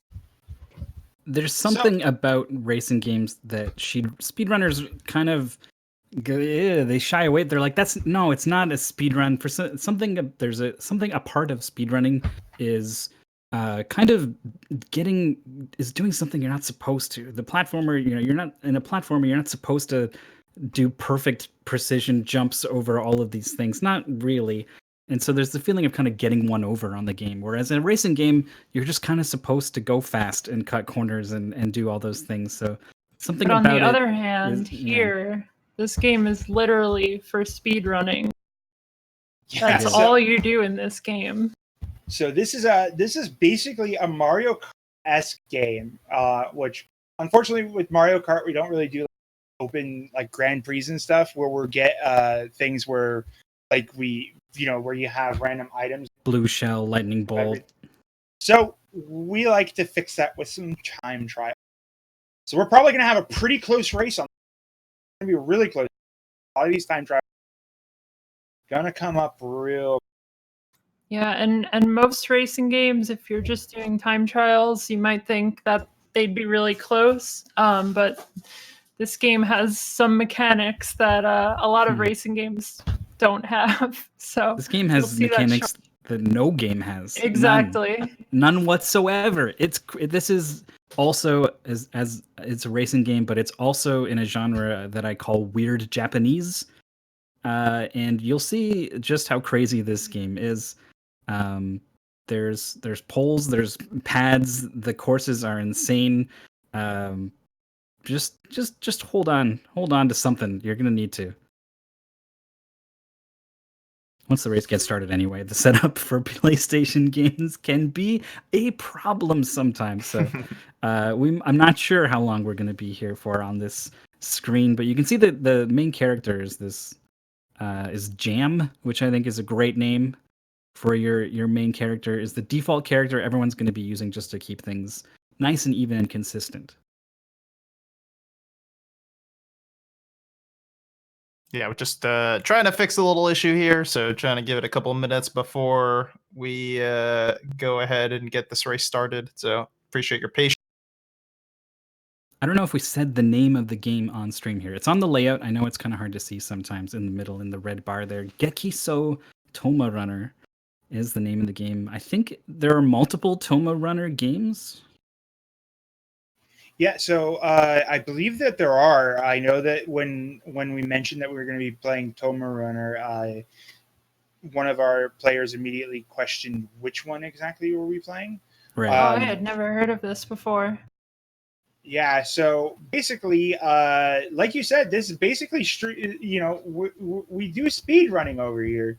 This is actual speed running. In most racing games, it's very rare to see an on-foot racing game. We're mostly dealing with cars, or maybe every once in a while we'll get some skateboarders or some bikes or whatever 3 Extreme wants to throw at you. But this game, we're actually going to be on foot, running for our life here. Well, not so much for our life, because luckily the opponents that'll throw rockets at us and completely ruin our day are removed on account of time trials. Hey, we have had Sonic R before, so don't leave that out. We've had Sonic Ball. We have, but that's not on foot, so. Isn't Sonic R the one with the hoverboards? Yeah, I thought Sonic R was the one with the hoverboards. Oh, what's the one where you're just running? It's Sonic. It's just the Sonic. Hedgehog. Just Sonic. Okay, yeah. Sorry. No, I don't know if there's one where Sonic's just running around. No, I think that's like Sonic. No, it's straight up like Sonic Racing or something. No, I that's know what Sonic you're talking R. about. I just looked Is it up. it Sonic? And, yeah. I had Okay. it in Net Play tournament. We should have trusted you. Which is the hoverboard one then? I have no idea. And then there's one where he's in a car. Shadow the Riders. Hedgehog. See, I thought the Oh, R Sonic stood for Riders, riders. okay. Yeah, Chat's got Sonic us. Rider. Mm-hmm. Chat just defeating us with their knowledge of games. Should have just trusted me. Yeah, well, defeating me and you, Roar. Jal was definitely ahead of us on that one. I don't but know. I should have never listened to you, Myth. I believed Jal, but then you swayed me and swayed me wrong. And I don't know how much I can trust you. Uh-oh. Is there like a betrayal happening right here? Yeah, There- we need there is to a get this betrayal race live. started before Live. our Yeah, we're gonna start relationships attacking. deteriorate before everyone live on stream. Conveniently, it looks like that's just exactly what's about to happen. Beautiful. Almost ready to go, just waiting for the final okay, and then we'll be all We got Phantom Matt back in the top right this time. Jackazam as well returning, I'm pretty sure, in the bottom right. Shrambles, a new player, in the bottom left. And Tea Party Thulu. We saw a little bit of them in the previous race. They did indeed finish while we were during our break. I think their comment was they weren't happy. The stupidest human on the planet was what they said in their comments. So puzzle games will do that to you sometimes. Let's shake that off and get running. I can't wait for you guys to see how crazy this game is. So there's going to be a mechanic here that I'm going to point out on this game. So we have our normal running, we have some jumping, but there is a mechanic, which is that by holding, this is a PlayStation game, so by holding L2 or R2 out at any given time, you hold your arm out. And if you hold your arm out and hit like this yellow panel that you'll see, or little poles, you'll bounce off of them or grab the pole and spin towards your spot. So a lot of this optimization is going to be based around you actually using those hands to grab onto things. You can also extend both hands to swim. You can also extend both hands to catch onto poles at the top. So we're going to be trying to maintain our speed as best as we can by hitting these yellow boost pads as often as we can. Yeah, and you don't need to hit the boost pads. There's also poles on some corners that give you the same boost. And as the game progresses, you'll see there's just a lot going on. It basically just becomes a platformer in the later level. I just want to know why they get a boost of speed after hitting just a yellow corner. Who knows? I mean, have Something you never in their thrown hand. yourself? It's a little trampoline, so you just throw yourself off the side. Okay, that makes sense. Yeah, but Poles only if give your you arm is boosts extended. too. Well, that's just physics. That's just Yeah. That's Oh, okay, momentum and all yeah. that jazz. That makes sense. Yeah, what you? Okay, no, this is a non-sarcastic question. Have you never run down the street and tried to take a 90-degree turn by just like grabbing a pole next to you and doing a quick 90-degree I turn? have done that, yes. See, there you go. Listen, I acknowledge the polls. I don't acknowledge just the random board. Okay. well, a I quick. think you need to acknowledge your random board. I think it needs your love, and you don't Yeah. recognize. You're not going to get speed off of it unless you believe. You're the way right. that So these I four wonder- players do. Did we give them a specific character to choose? Because there are some real winners in this roster, and it's kind of upsetting that we have them playing the default boy here.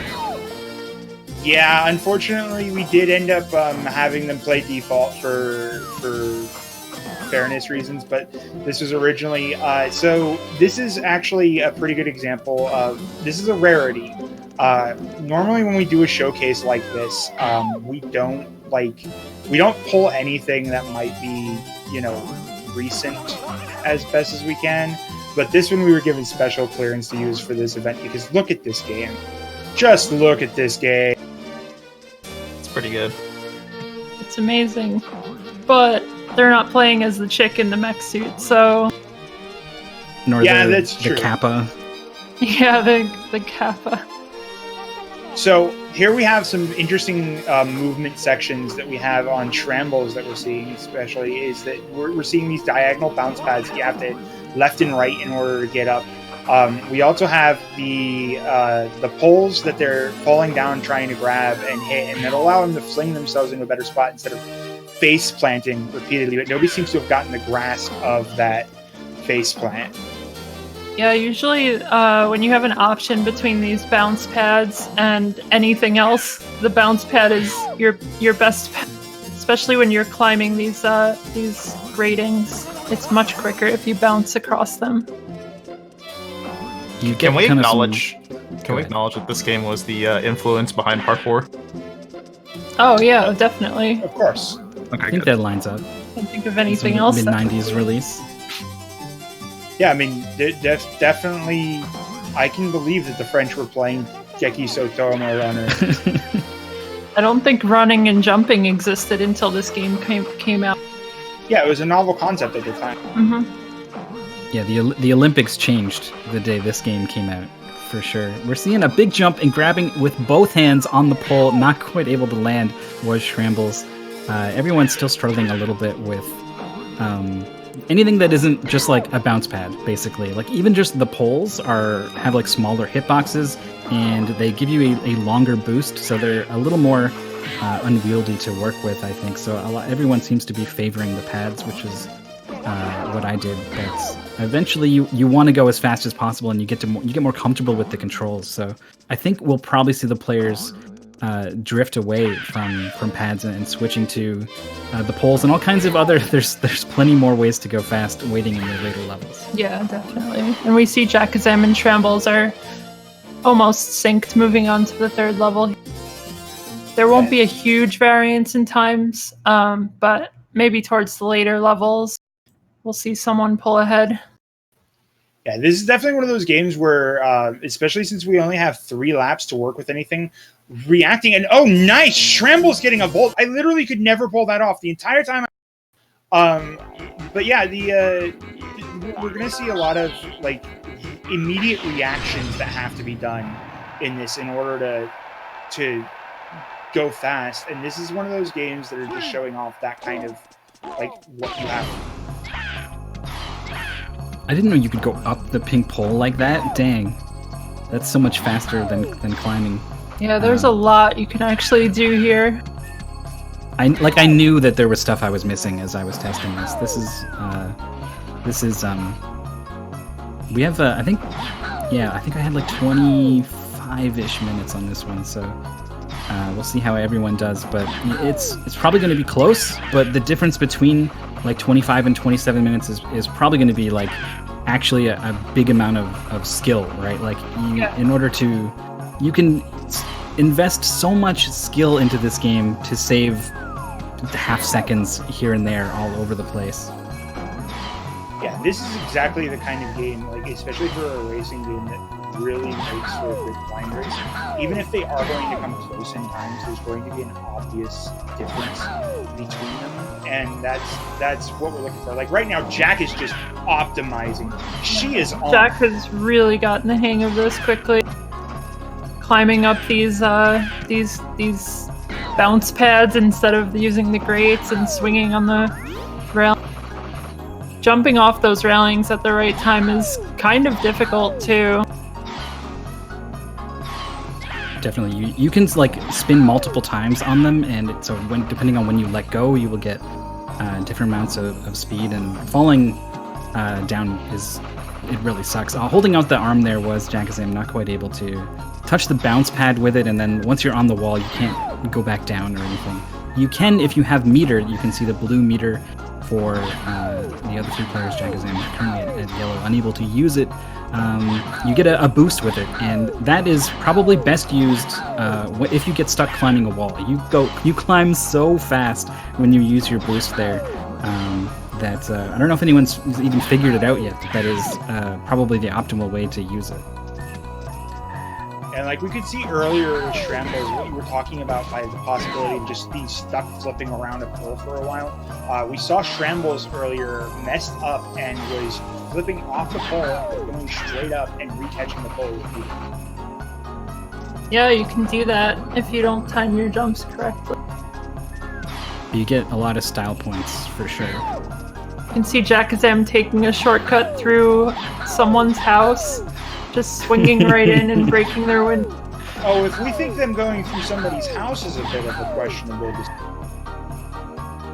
Yeah, the routes in these levels, they get a little more domestic. There's just people out like going Now for it's groceries. time for the bathhouse. These people are just Like, these people are just taking a bath, and suddenly they did Dan not comes expect this. running through. I this think bratty kid. the arrows all over the place indicating a race would tip you off that something's going to go down. The bathhouse doesn't even close it off, or like they're like, yeah, sure, come on in. Yeah, the bath's open. Go on. I don't even know what. Oh, just through the window. They apparently fixed that window really quickly because she had already broken that window like 30 seconds ago. Plowing through pedestrians. Don't worry about the pedestrians. They'll be fine. Oh, see, on time trial, this level is lenient because on time trial, there are boxes, like little duck boxes that move back and forth in that alleyway and just completely mess you up. So when I was testing this game, I had the original submission to deal with, which was to play the game through normal mode, which, like I said, it's a little Mario Party, but and will just like destroy you for no good reason. And that's kind of RNG we try to avoid in Mystery, because we don't want you to win a race just because you got lucky. So yeah, it gets pretty chaotic. So they're lucky they don't have to deal with some of the stuff that I had to deal with in time trial. Yeah, the normal mode isn't really suitable for blind racing, I would say. At least in our tournament. Yeah, it's still pretty good, but like for instance, you won't see us end up with like something like Mario Kart on a traditional Mario Kart. Oh, this time Jackazam has decided to enter the women's bath and almost managed to use the monkey bars thing. I didn't know those were there. I always went left side. I don't know. I guess I just felt like I should go to the men's side as a boy, but yeah, the monkey bars there would be a little bit faster. Nice. I think Jackazam caught up and passed Shrambles there, mostly due to that shortcut that no one else found. Yeah, definitely gained time, but Jack did take a bit to select the course earlier, and that could have actually closed the gap a little. So now they are essentially sync, a couple of seconds apart from each other. Well, actually 1 second apart from each other, judging by that countdown. So what good is an anime without a beach episode? No good. No good at all. That's right. So now we get to deal with swimming. I actually couldn't figure out if the best way to swim was left and right repeatedly, like alternating, or if it was just a few breaths. I have no idea. Yeah, I couldn't figure that out either. I went nuts on those trigger buttons, man. Whoa! Oh, I did not know you could go down here.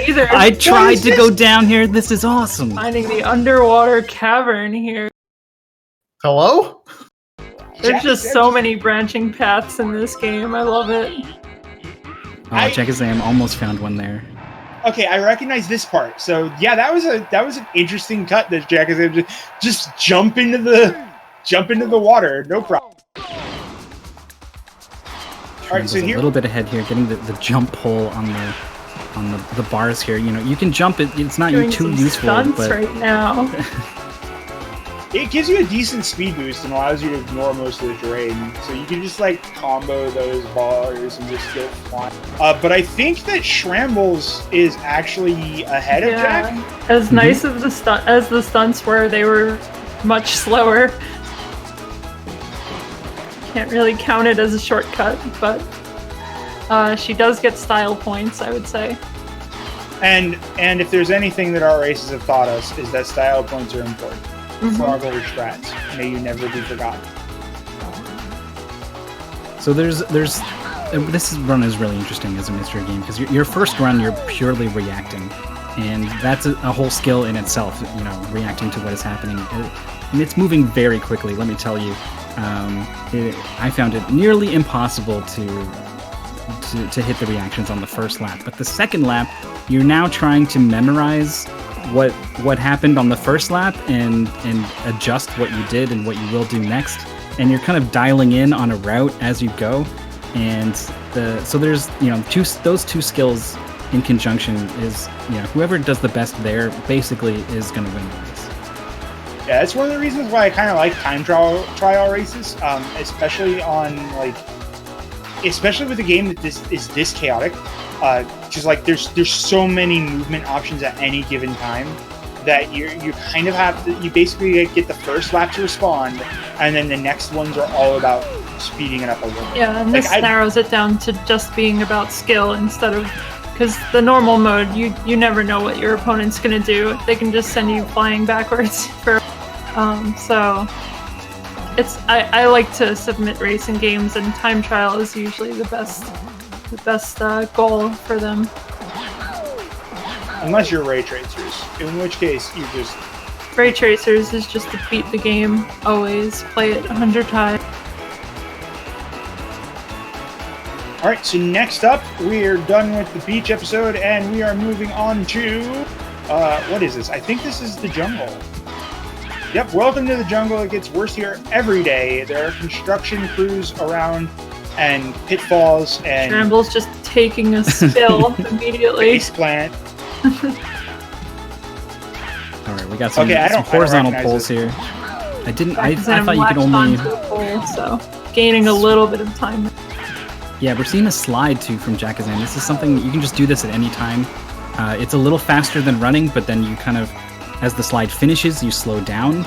And I'm not sure if it's actually faster if you just spam the slide or not, but certainly... It's like they're trying to experiment with it. I'm sure there's some strat there. Definitely you can slide into, a pole or a mat or something and hit that and kind of cancel out of the slide. So, I'm not sure. Lose that slowness, yeah. It's definitely faster, but it's really tricky and kind of punishing if you mess it up. So I'm not sure if it's something we'll see the players continue to try to, dial in on. Schramble's having a lot of issues. Managed to fling himself into a pit, and then managed to fall down the diagonal thing. So there's a thing that you can see there that Scrambles did, was that you can actually just... He did the boosting up the wall that you were talking about, because you just straight up run up the wall. Yeah, it's super good. Hitting the pad and then landing on the pole and then hitting the bounce pad off of the twirl. Great second lap here from Scrambles so far. Or was it third? So one of the reasons, second lap. So one of the reasons why we chose this game as the racing game to kind of show off is because it really does have a lot of those small optimized movements in the terrain itself. Like, this is not just oh, hey, can you learn how to drift quickly? This is can you react to this pole coming, this pole coming? Also, you're going to have to grab onto this bar and do a jumping swing. And it's crazy. It's cool. I liked this game. I like this game, too. I wish there were more games like this. The only thing else I can think of is Pepsi Man, but... Yeah, I guess. Well, what's the game with the muscle men who run through the walls and you gotta do the Muscle poses? March? Yeah, I feel like that is kind of in the same area. It's not the same demanding execution. Not as demanding execution-wise, but is definitely weird and is about people running forwards through places they probably shouldn't be. Is that the genre definition we're going for? Is people running forward through places they shouldn't be? That sounds right. We're gonna get an acronym. Usually breaking things. Someone come up with a good name for it before something dumb like Metroidvania happens. I don't know. We've already got the response. We've already got the proper response. It's a parkour. Parkour 'em up? I don't know. It doesn't, that rolls off the tongue. Yeah. Yeah. Not feeling it. Sorry, Black Hole Bomb. We vetted it, and the commentators have rejected it. We're going to need something. I think the correct answer is hardcore parkour. Parkour. All right, third lap, long level here. Scrambles and Jakazan are pretty close. Jakazan bumping off the walls a little bit there. If you're going regular speed, it's not too bad, but if you're going at high speed and then you get one of those, it'll take all that speed away from you. We're getting a big spin directly into the wall. Into the wall. I trusted Jakazan. They've been showing me some stuff. that I hadn't seen before, and then so I was like, "Oh man, what is this? We're going somewhere crazy, aren't we?" And then just directly into a wall.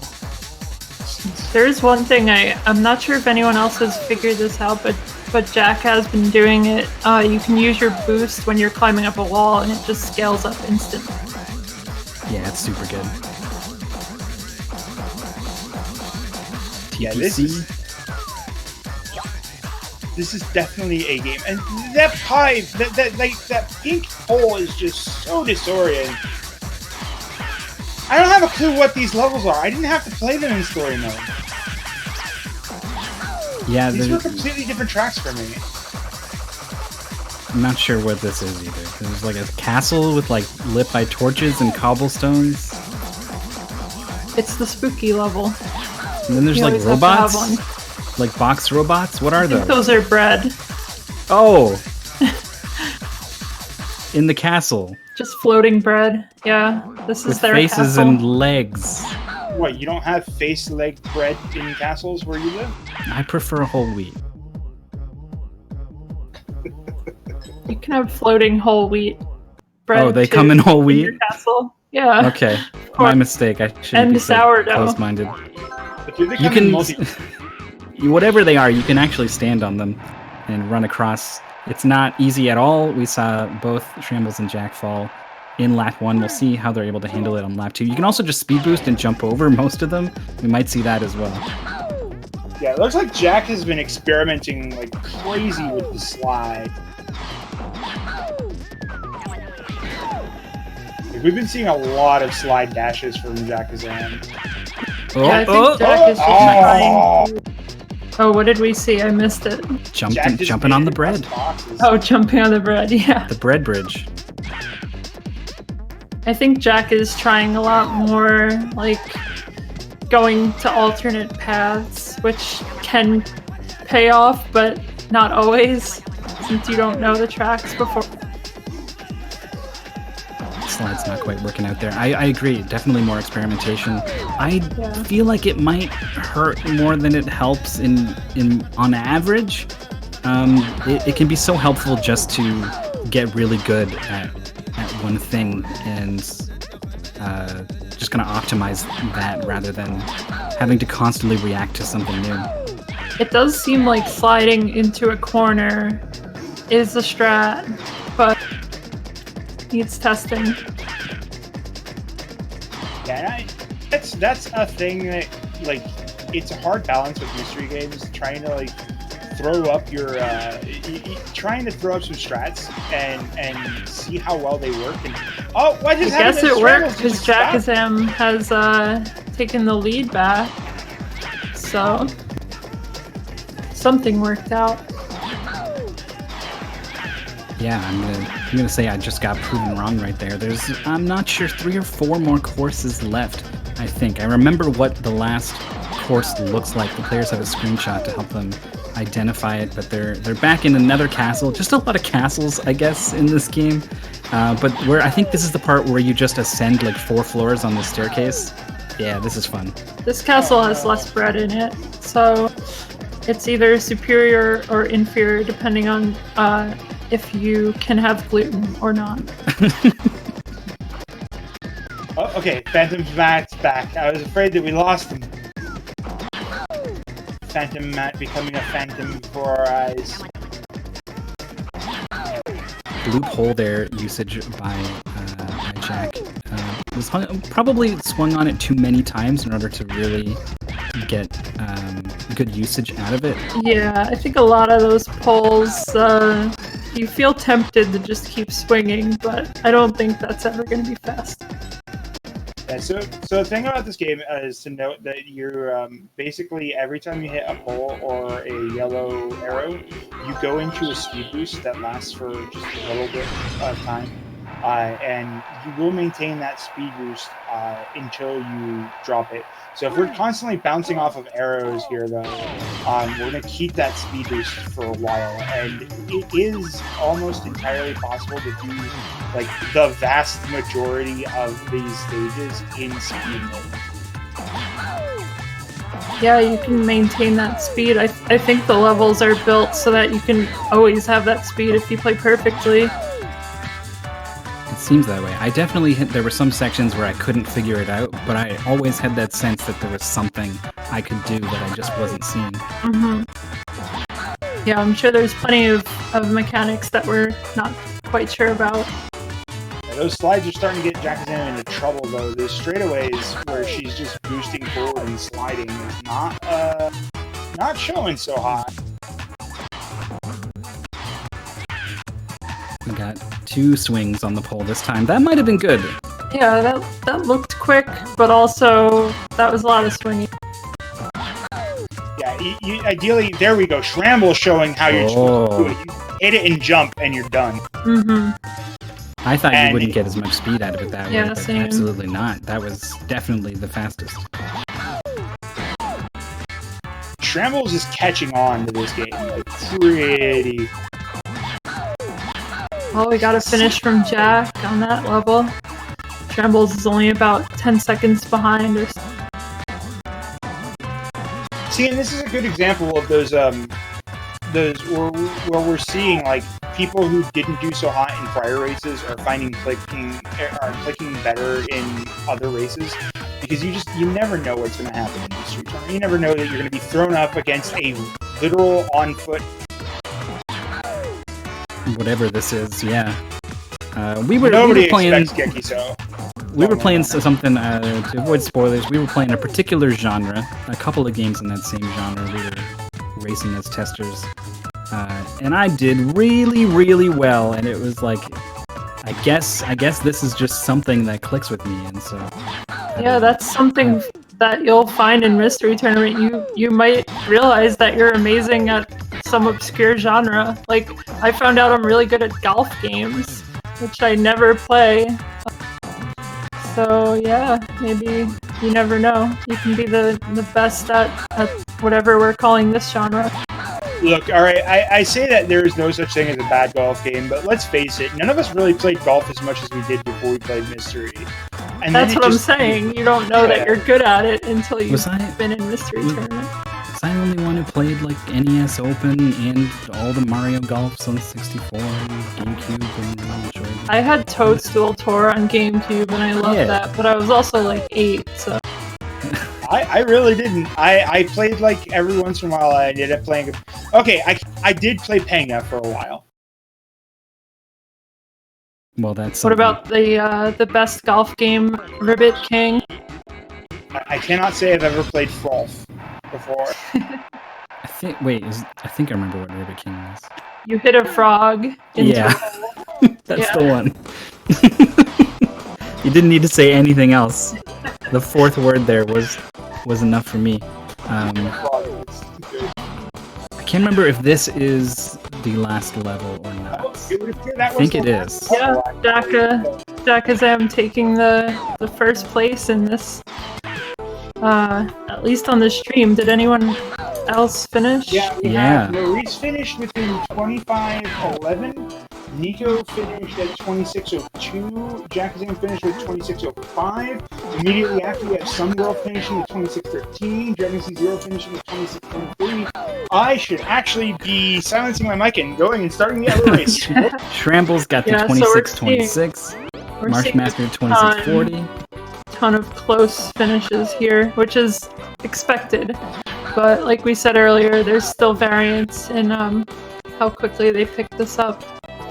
Yeah, this is, the nature of racing games is that everyone is going to be close like this, but 10 seconds apart in this game is so much more than 10 seconds apart in a platformer or a puzzle game. Yeah, exactly.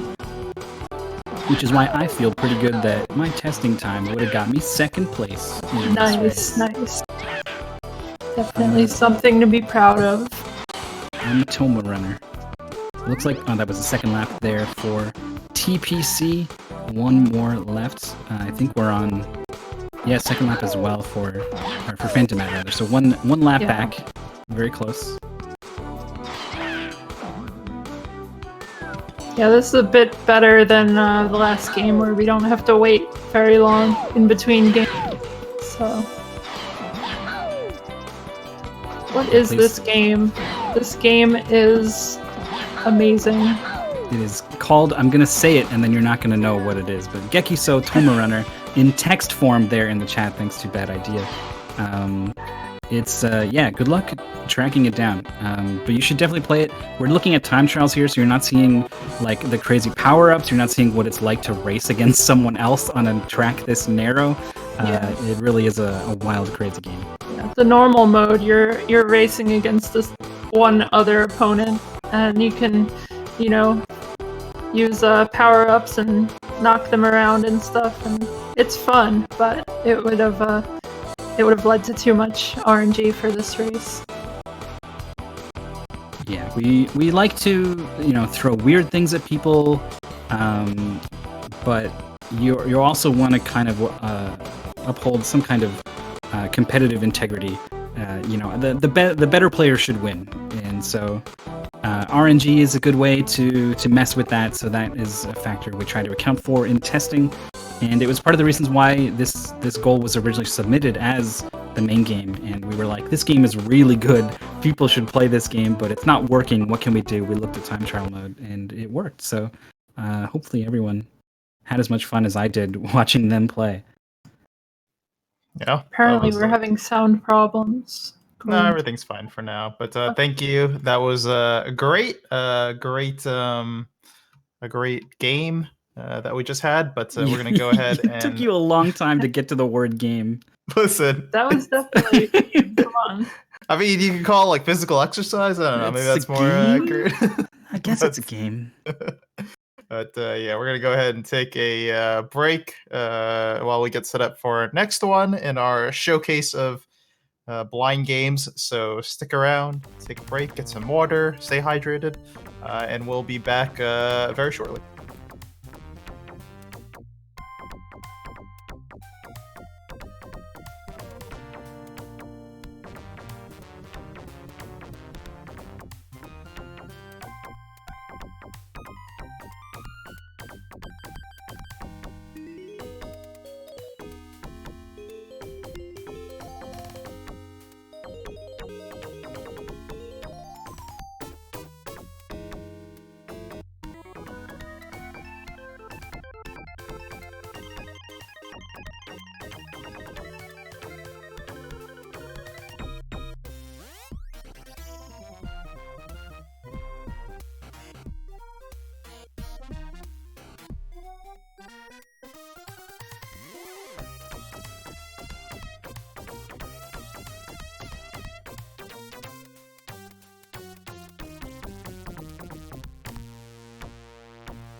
All right, everybody, welcome back to the GDQ HOTFIX, where we are doing a mystery race showcase featuring a bunch of different games. Real quick, before we get right back into this, just a couple of announcements to go over.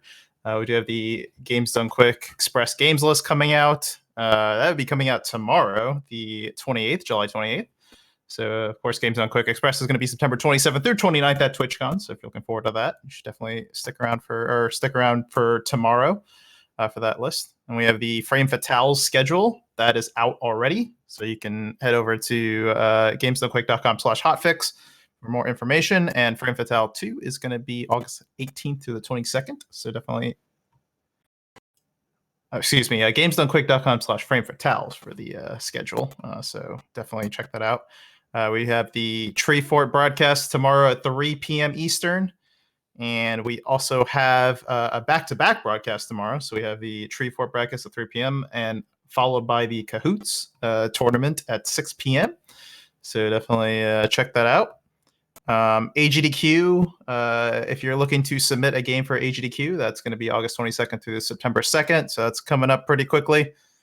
And it's going to be, as well as volunteering and game submissions at the same time. So that's going to wrap it up for announcements. But let's get into our next game here, which is Verlet Swing. So let's talk about this.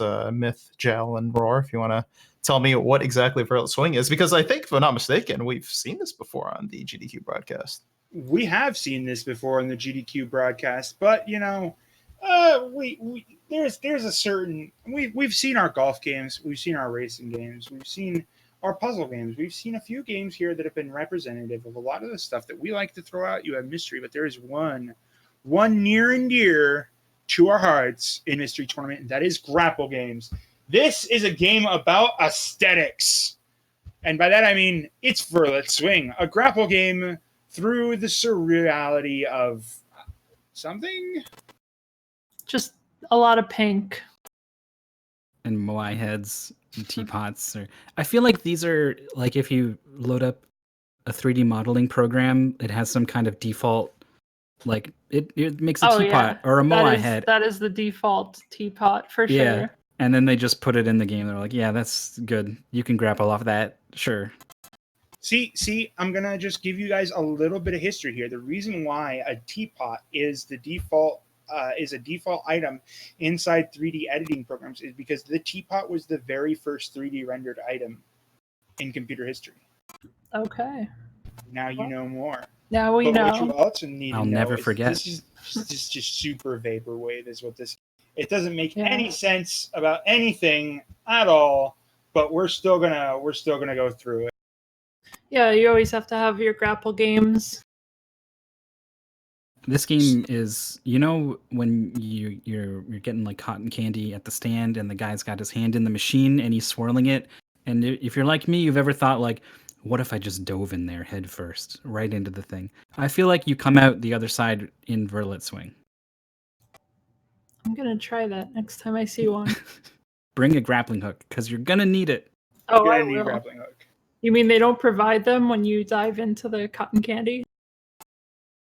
I mean, All right, so maybe that's what he's using to get the cotton candy together. They're off. They're grappling.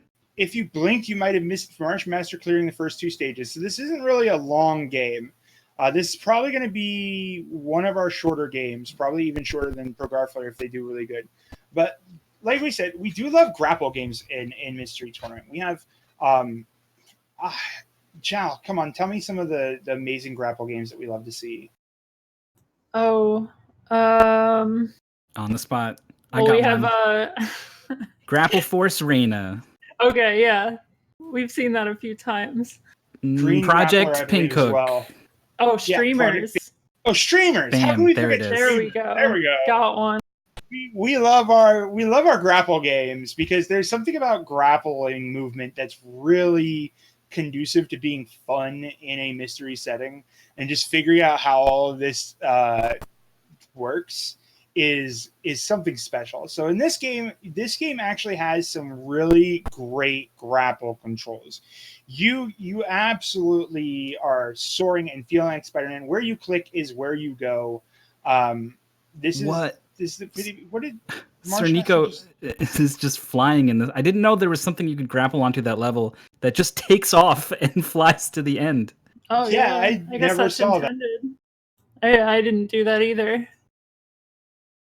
So I believe you cannot grapple onto the dark spots, Mhm. but you can grapple onto like basically anything else.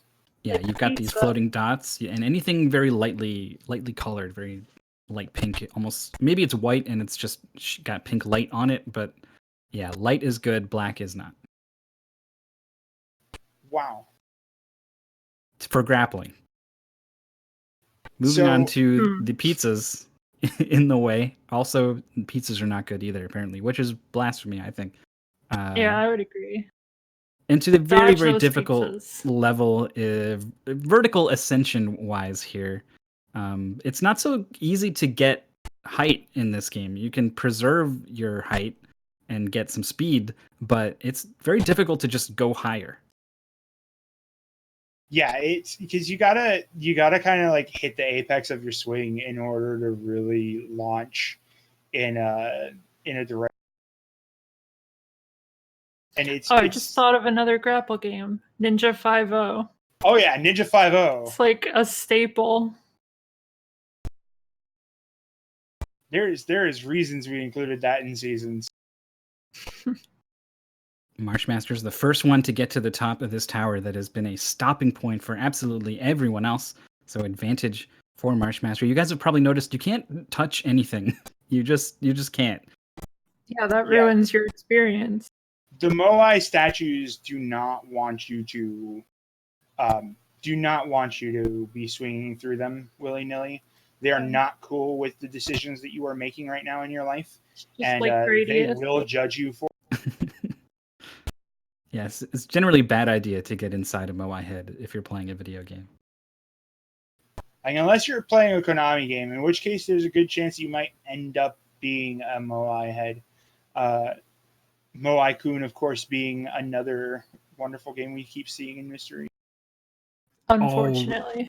Ineligible, really nice move there. Got the height they needed to get to the end, but then he was stuck. He was not quite able to get to the end, so he latched on to the bottom and actually was pulling himself down a little bit, but most importantly towards the exit, was able to save it and is now on this Moai head level as well.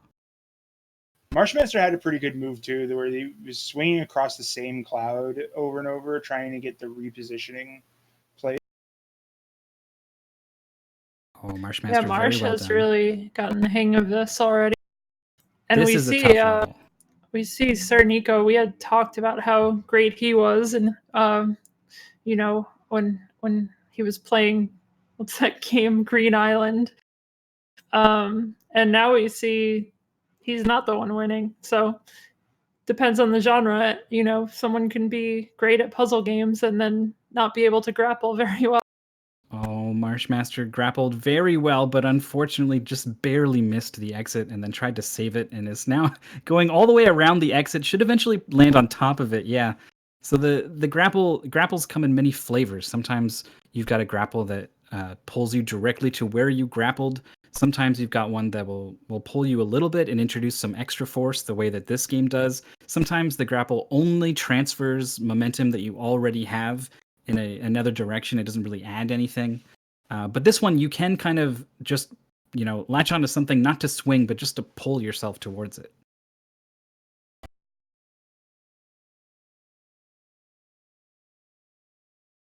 A little bit of a confusion. Yeah, so this goal is going to be to beat the demo. There was originally the pace bin that we gave them was for level 16. So somebody thought that they had finished it already, but no, we're doing all of the demo levels. I don't know how many levels there are. We should see a finish soon by Marshmaster, I assume. Can't remember what the last level looks like, but yeah, Marsh is pretty far along. The longest race. 20 levels in the demo. Just long enough to really get a feel for things. Trying to decide, Marshmaster, is if they want to go in the ring or over it, or this, whatever this is, it's going to go under the entire thing. Actually, there's a lot of different approaches here. You can see Marsh actually had enough height to go directly over the wall, and sure enough, just got a huge boost from that swing. Oh. And then takes it. Oh,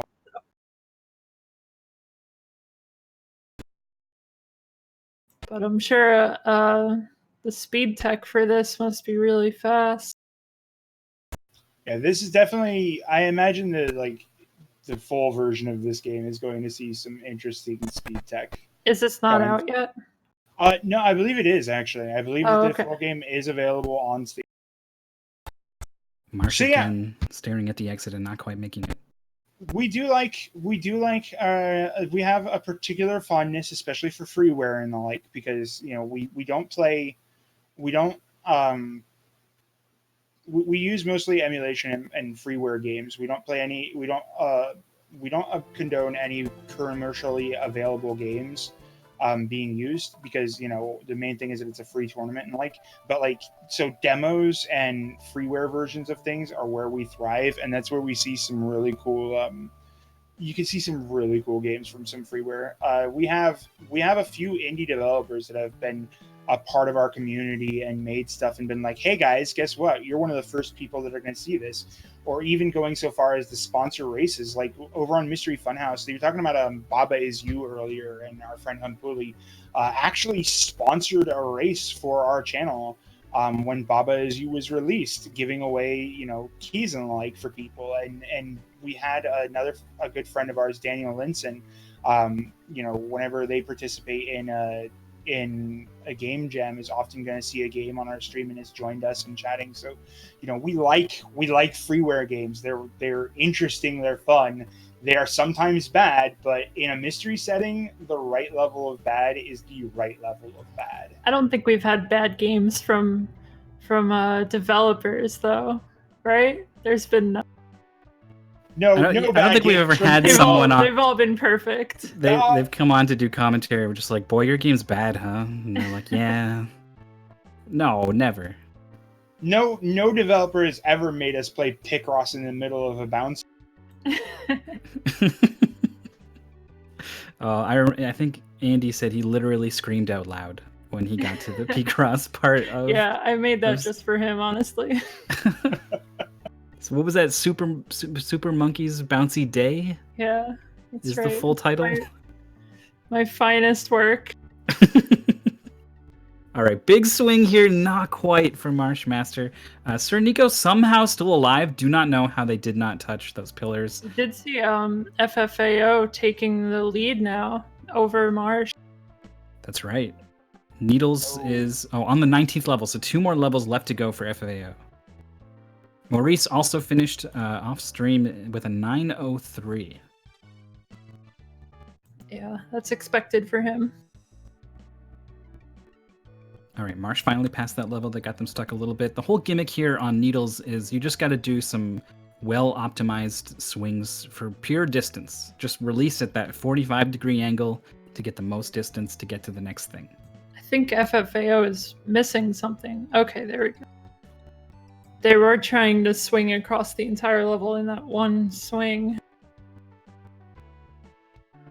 Yeah, the decision making that needs to happen when you're in the air and you're like, which of these 3 grapple points is going to be the one that's going to work out for me. Mm-hmm.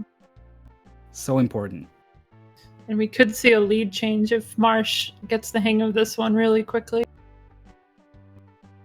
Yeah, FFAO is struggling. I feel like you want to do some horizontal action here around these. Oh, this is too far, I think. Go. No, it is not. Get in there. But they are synced. They just made... Oh, wait. I just noticed Sir Nico is ahead of both of them. Yeah, Nico came out of nowhere. Watching the wrong people here. This is awesome. A exciting finish on easily the hardest level. Trying to get through the bridge here. There's got to be like 1,000 different ways to do it. One of the things you can do is you can intentionally just hang on something.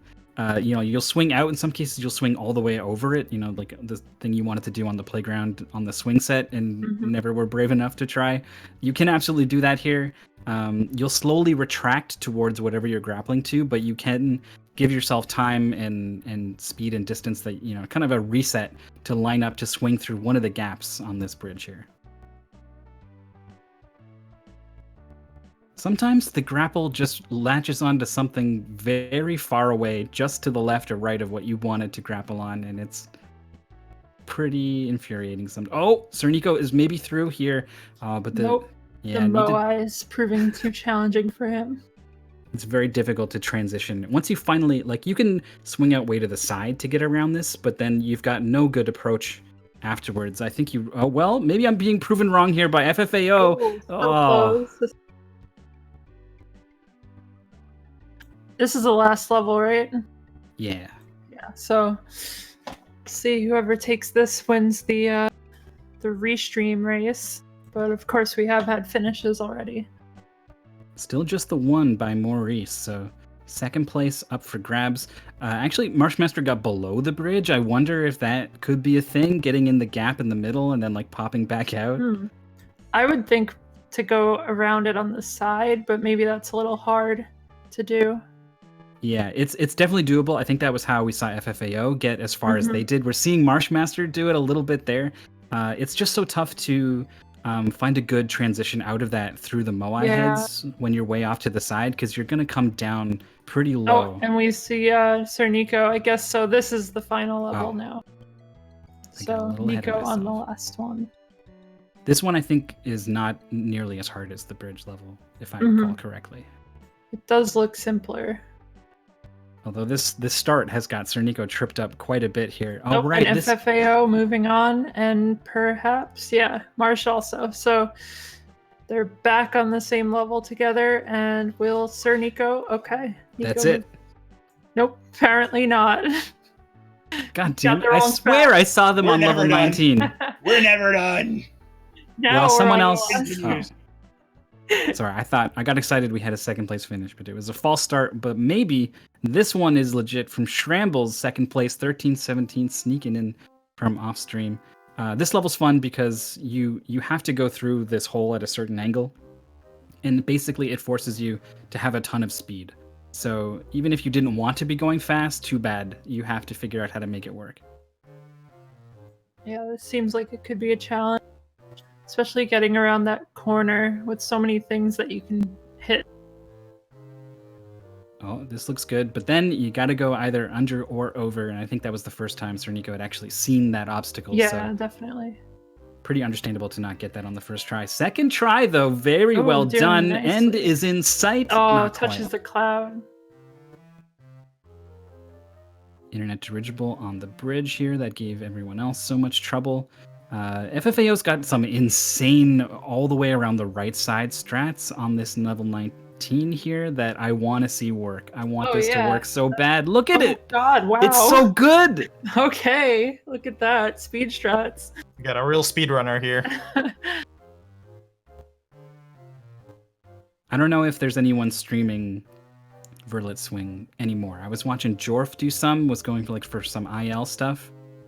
Got bopped by a guy called Birdie Bob, who showed up and just started beating all his records. I would love to see what this game looks like at the highest level. Yeah.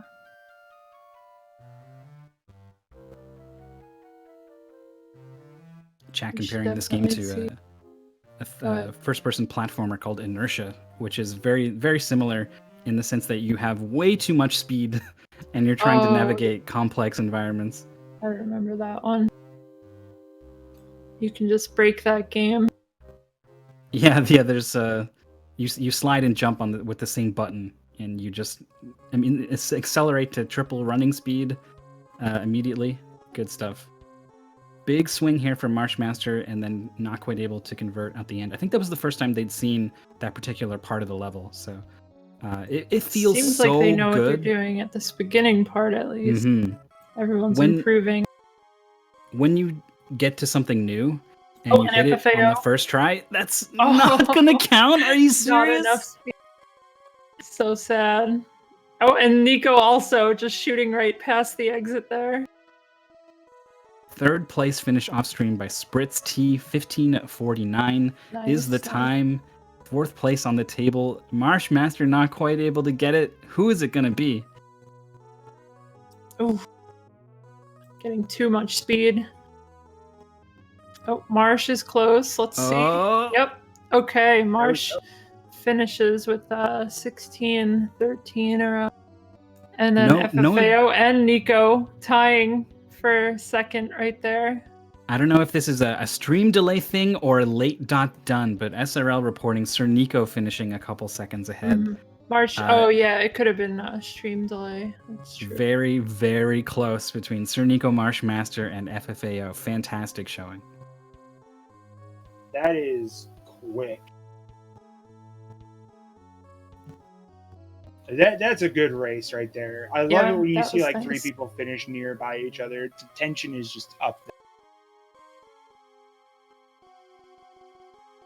Dragon C0, who also had some great finishes in some races, finishing 7th here. I think we're probably going to get a couple finishes all happening all at the same time. Internet Dirigible, done with 18 finally on the bridge, is on 19 now and is looking at just about the end of the level. Nice job. That was a good swing. That was blind too. That was the first time. Wrap up quickly with this, and then we can move on to the secret next game. Yeah, I think.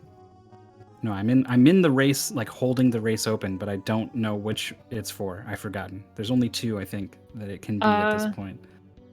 But I don't want to reveal too much to the stream. Yeah, let's. I know what it could be, and I'm excited for both. So, Internet Dirigible here on the final level has seen this first part, I think, but doesn't know what's around that corner. It's so hard to react to new stuff in this game as it appears before you. But if you can pull it off, if you could, for example, get to the end on that run, it feels so good. I love this comment from Nico. Grappling is all fun and games until you slam into a wall at 60 miles. Yeah, that's fair. Should have been my head, but I'll accept it. We haven't seen as many people finish as I would have thought on this one. They're actually getting a little bit. This is taking longer than I expected for some people. With how many people are still in this, if you want to, let me go ahead and message that. So. Oh, I forgot the Game's Done Quick has the emote of the guy on the wall. It's perfect.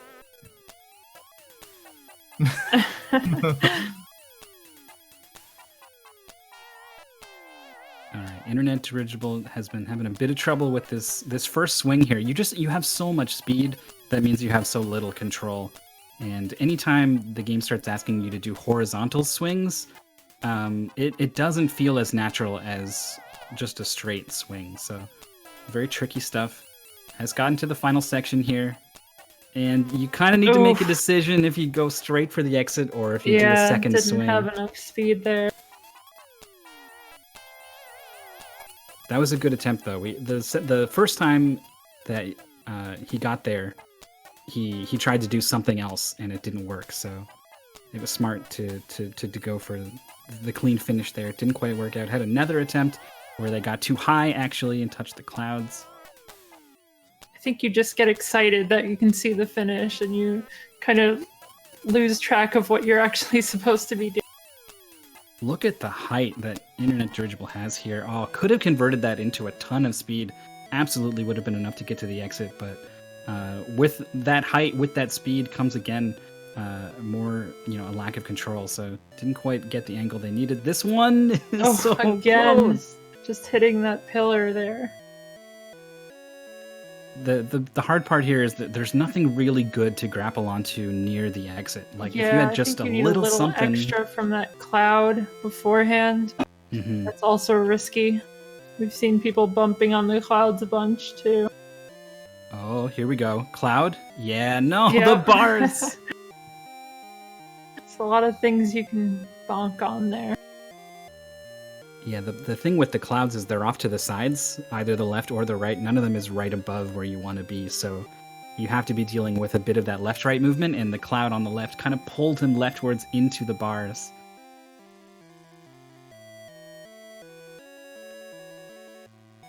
Oh, we do have the wrong leaderboard on stream. we can go That's ahead and fine. switch that over. All right, so I can read internet off some just of our finished. finishers. How many people do we have left here? So Cernico, Marshmaster, and FAO were 4th, 5th, 6th. Dragon CO in 7th, which I think we covered before. Kieran H in 8th with a time of 18:58. Mendez in 9th with a 19:45, and just now 10th. Internet dirigible 21:11 is the time. And now Jackazam has finished. So I think we'll head on over to the next game now. Yeah, it looks like this is most of the people that we've got to feature are moving on here. So we're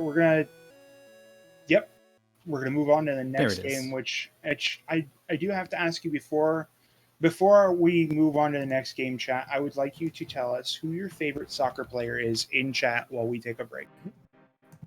I don't know any soccer There's a players. big Wait, I do know crossover, one. I think, between us video game nerds streaming on the internet and sports fans. Yeah, definitely a huge soccer community in chat right now.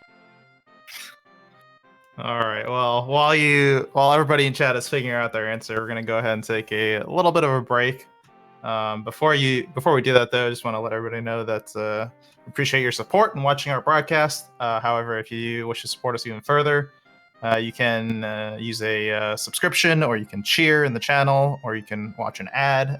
All of that helps us continue to put these broadcasts on. So without that, we would not be able to. So we appreciate any support you can give to us. And yeah, we'll see you in a few minutes.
Alrighty, we are back to the Mystery Race Showcase, where we're going through a bunch of different games that people are playing blind, having never played the game before, very unfamiliar with it, and they're just trying to go through goals and beat them as fast as possible.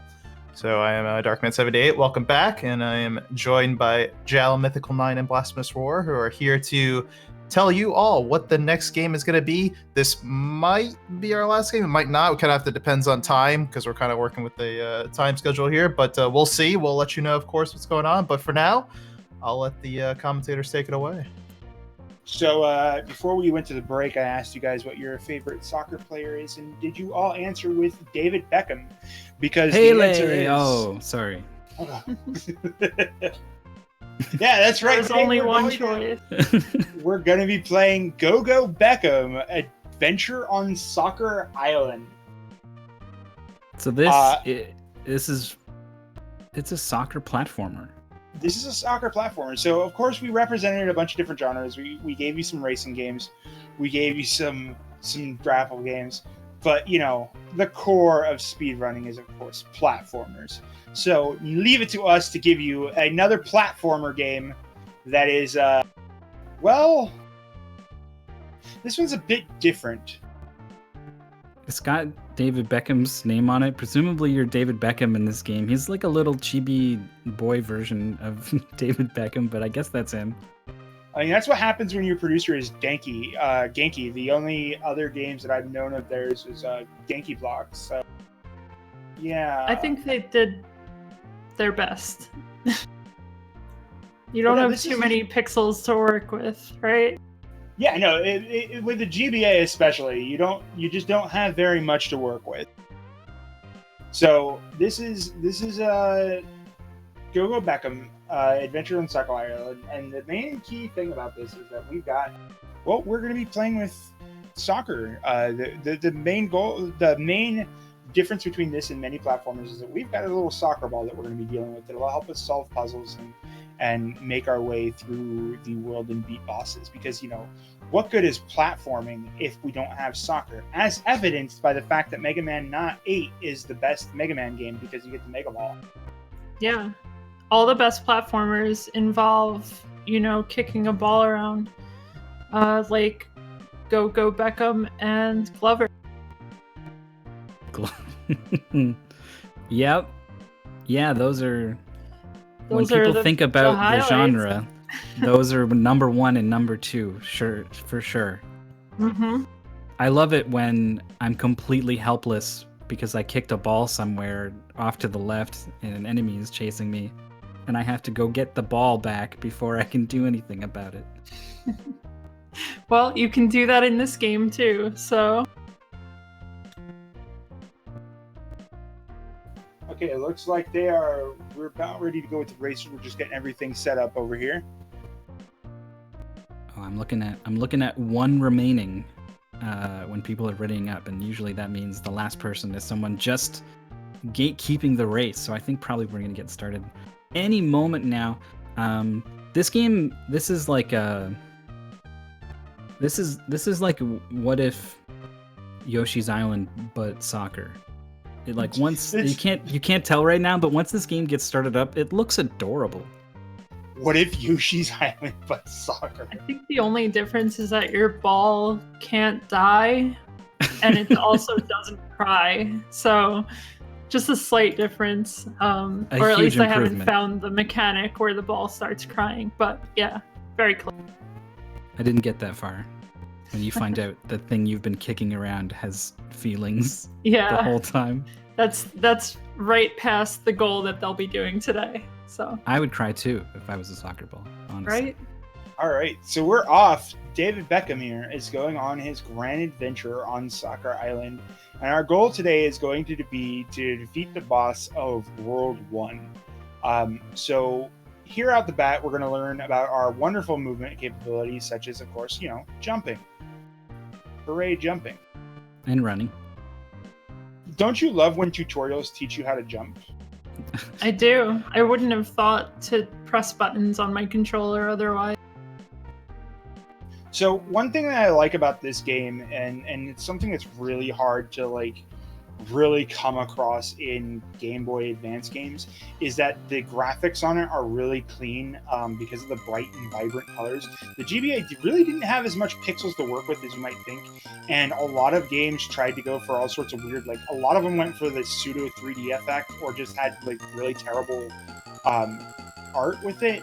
But this game knew the limitations of the system and just went with the full chibi style, and it works. You're dealing with a soccer ball that's the size of a man, whereas David Beckham the size of a soccer ball. It's just an alternate universe where he's tiny. Yeah, I was gonna say, like, I've seen him play, and he's very clearly 7 or 8 times taller than the soccer ball. So something going on here. This is Maybe the tutorial this level is a clear. prequel to his real life. Oh, or he's just got a really big soccer ball. I mean, it is like it's a danger ball. That is what the game calls it. Actually, when you kick it, you can it So lights violent. up orange, and they needed a way to reference the fact that the ball has like 2 states, right? Like it's when it has the black outline, it's kind of inactive, and it won't like pick things up, or unless you've got the golden shoes. But if you kick it and it becomes able to like pick things up and hurt enemies, they call that the danger ball. Yeah, so they need to bring this ball to the end of the level. You can't just run to the end of the level because you need to kick your ball into the ring at the end.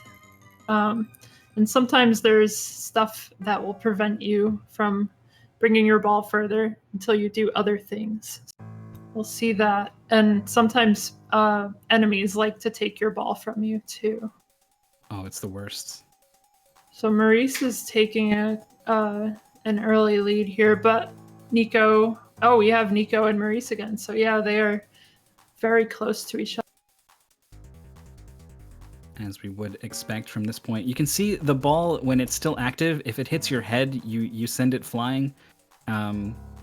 It's intensely annoying because there's often times where you want to kick the ball straight up and then it comes down, and all you want to do is catch it and then keep going, but you bounce it off your head and usually send it flying, and if it goes backwards, you hate it, you hate yourself, you hate everything. We do have a good important question in chat, which is, why is it a ring and not a goal? To which the answer is, of course, I think this didn't start off as what we see here today. It was probably something completely different. Yeah, I wouldn't be surprised if they're like, oh, you know what, that could be fun. Throw the license. Yeah. So at this level, you get introduced to the main mechanic of the game of the goal is not active until you release all the locks. And then there's a whole bunch of level off to the left that it's like, you can explore it if you want. And everyone here is probably going to be like, no, I know the end of the level is to the right. That's where I need to go to win this race. But if you continue to the left, you get a power-up that lets you bounce the ball on your head a long time. And it's just bad. It's just not good at all. So I'm glad that no one has done that. Yeah, not sure what you would need that for at all. Oh no, Phantom Matt doesn't have the ball. Has to go back and get it. Looked like he just kicked it off into the air and just let it float there for a while. I didn't actually see what happened. I just saw that the ball was kind of like chilling up in the air. So, do you think that Beckham's actually like juggling this the entire, like doing jump juggles with the ball, or do you think that he's actually like grabbing it and carrying it? Oh, I think his shoes are really sticky. Sticky shoes, I can get behind that. I don't know exactly what he's doing, but he's definitely not just grabbing it with his hands. He took an oath as a soccer player to never touch the ball with his hands. He'd lose his career if he did that. There's like a tabloid, like a scandalous photo of him holding a soccer ball. Oh, see, the enemy tried to run away with Sir Nico's soccer ball there, but was able to fight it off of him. And then there's the head bounce off to the left. Yeah. Now the enemy's stealing it. Oh, boy. They just really don't want you putting that ball in that ring. The worst part... That's what goalies do. Are these the goalies? These tiny, like, not blue... these guys. Okay, I don't even know what they... Can you honestly tell me that a goalie is not a good name for that monster? They call it... Well, first of all, in soccer, in football... they call it a keeper. a goalkeeper. And so there are enemies later on that act as goalies near the end of the level, and they call them a keeper. Oh, look at that. This did his research. I mean, I every watched enemy a soccer tries game to once. stop you, so wouldn't they all be goalies then? I think No, that's I can't- Goalie. They have some other cute names that are vaguely soccer adjacent. oh, This so guy, forwards. his gimmick is he's got to be hit from behind. The big guy.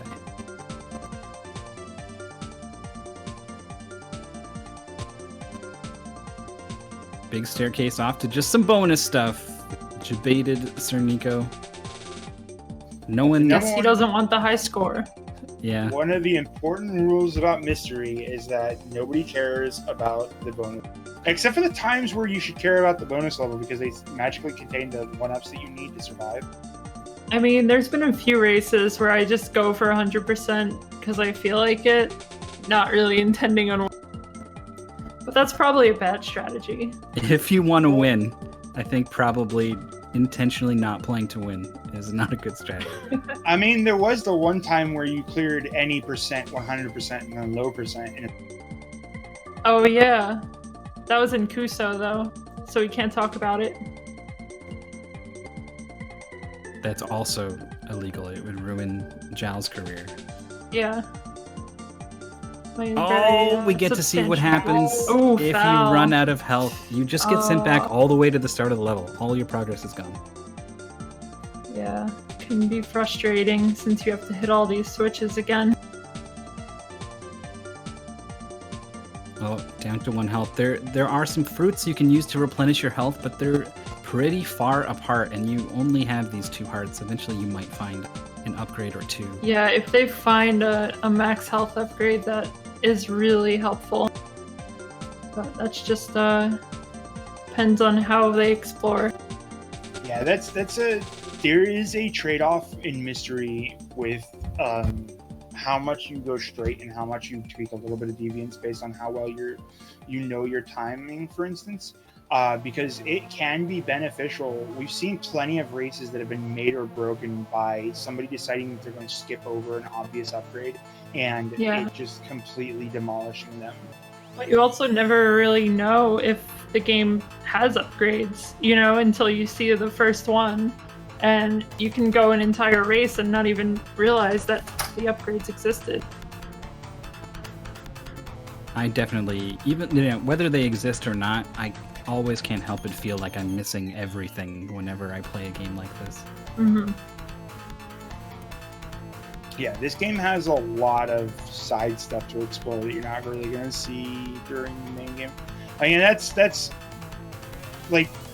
one of the things. Like I said, you find games that you like during mystery. Like we did weekly blinds recently of because like I said, we do a weekly blind every week at 2 p.m. on Saturday that's open for everybody to join in.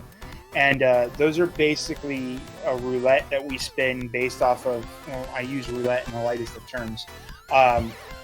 It's a roulette. I made it, so it's a roulette. But it determines what game we play next. And like, for instance, we played Monster World 4 recently on that, and I immediately turned around and just went for playing it on my own because it was just amazing looking game. Yeah, a lot of fun stuff. And those are all user submitted, so if you have a game that you want to make people run, just add it to our list, and it can potentially be pulled after the weekly blind. I think Maurice in the lead here in the top left, Sir Nico. Actually extremely close together once again, as we saw earlier on Green Island. And here's the Keepa enemy at the end here. Has to be hit from behind. And he jumps like way up high sometimes. Not really doing it here. Elevator to the top, getting away from Maurice. So I think Sir Nico is going to be able to, just barely kick it in. Just like half a second. Great. Yeah, this is going to be a good race between these two. Oh, the weekly blind for next week. I believe that's Murasame's Mysterious Castle. Yeah, the mysterious Murasame Castle.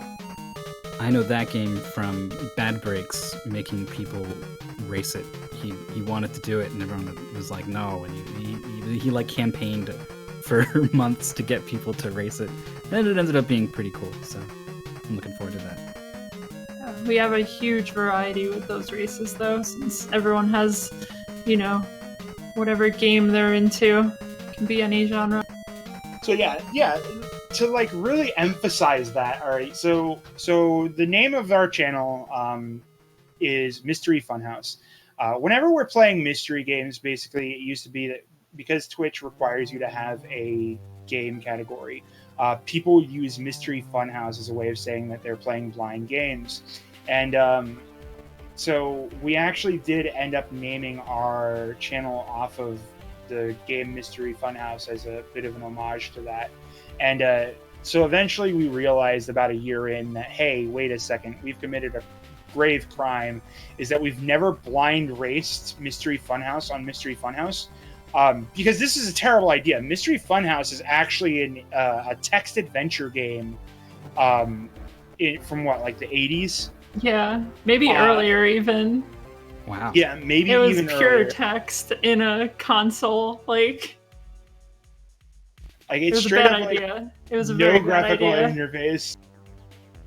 Yeah, So when you say console, you don't mean like a home console. You mean like a DOS console. Yeah, that's Yeah. exactly what I mean.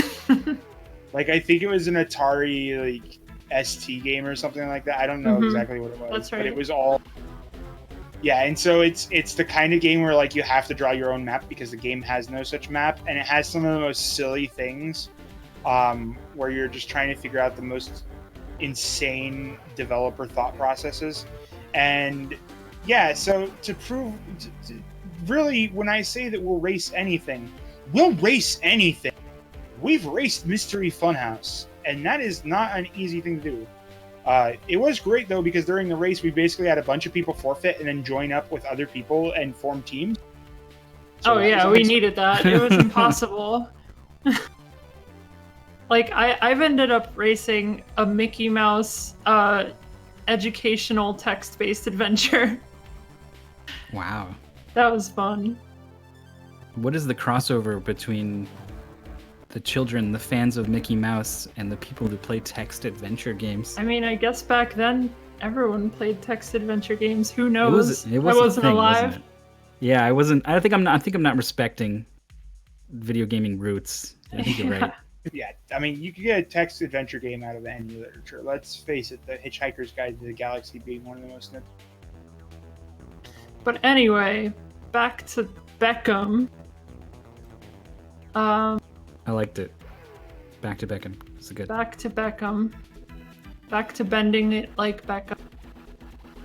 I'm Still assuming that's a very reference close. to a thing that I don't understand. I don't know. You don't know Bend It Like Bend Beckham? it like Beckham.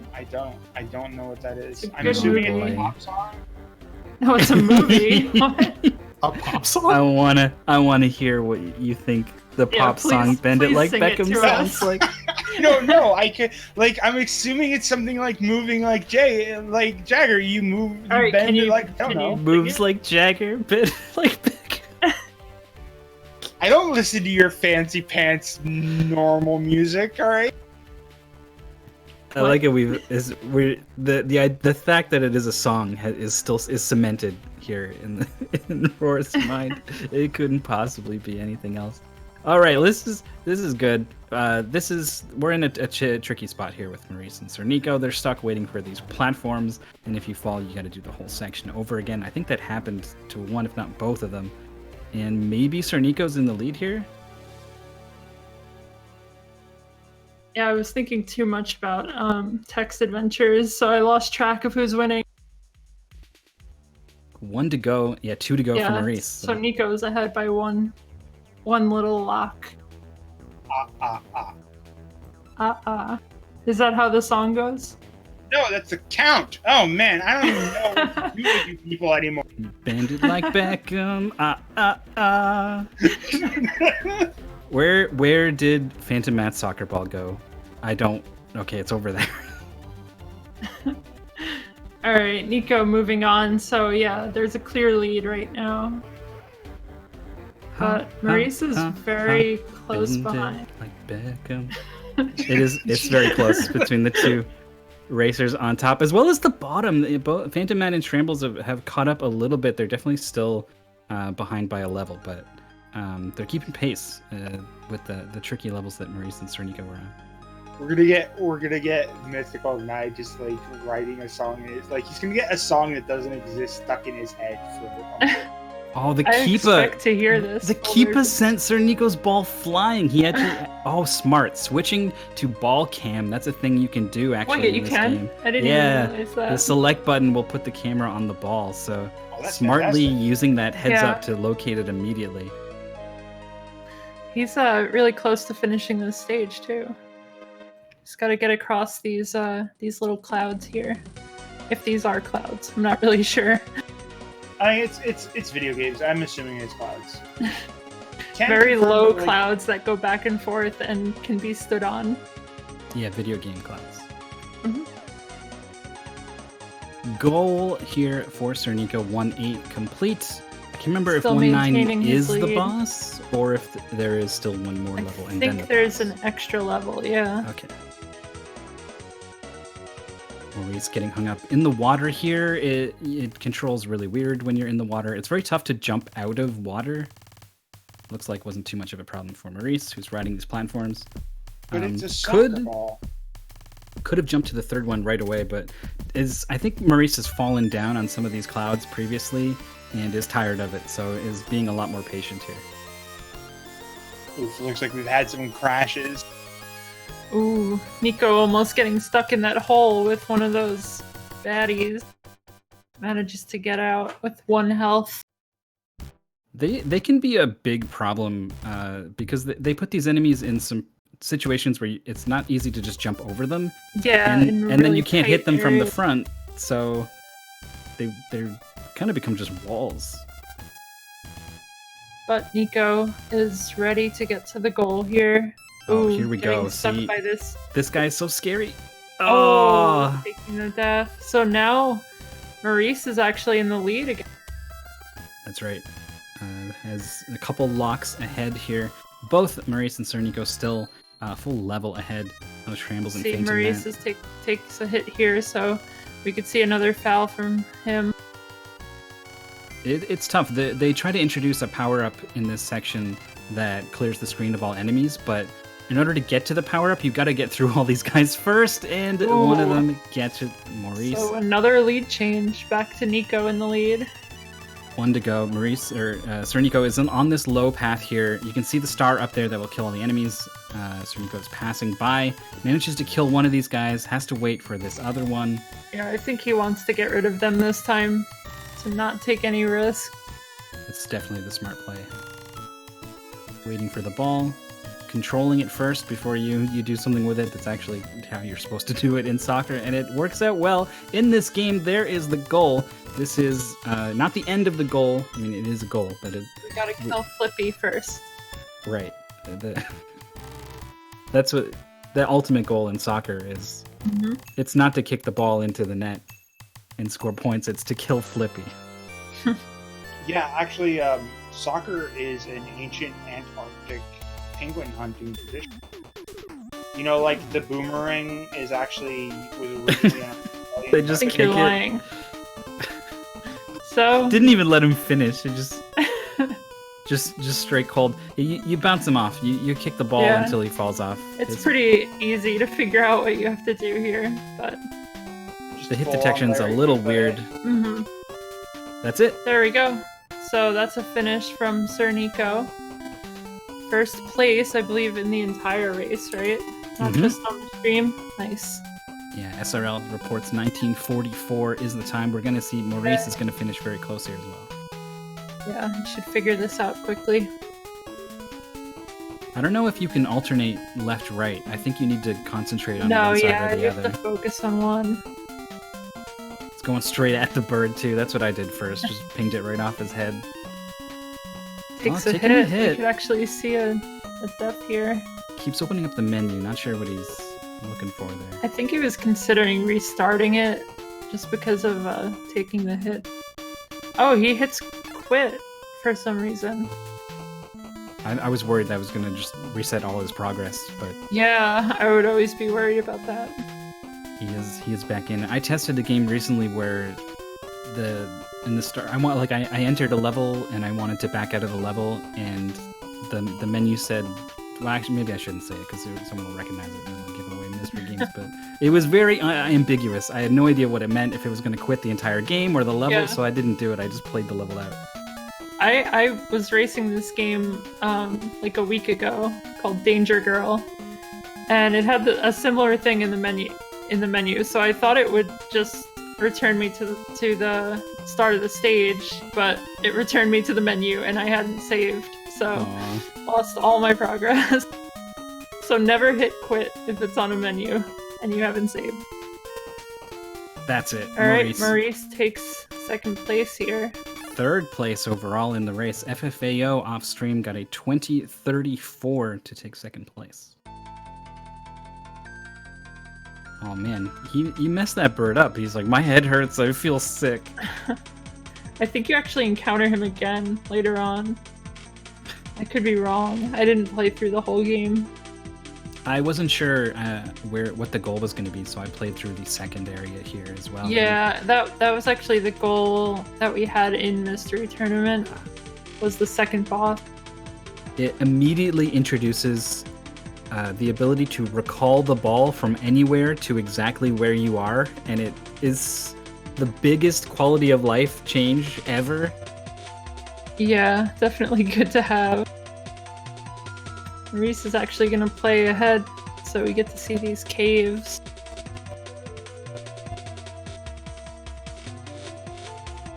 This is where the spaces get really tight and enemies become a lot harder to deal with. Yeah, definitely. Just as a reminder that the Maurice and Cernico are both done with the goal. This is just bonus extra we're seeing.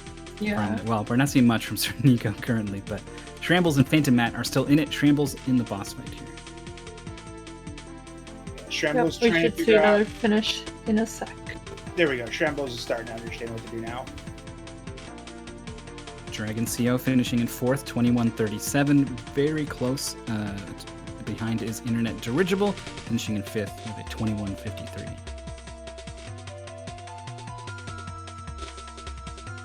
Yeah, sometimes this just doesn't register. Alright, Shramble takes what is it, fifth here? Third on the restream.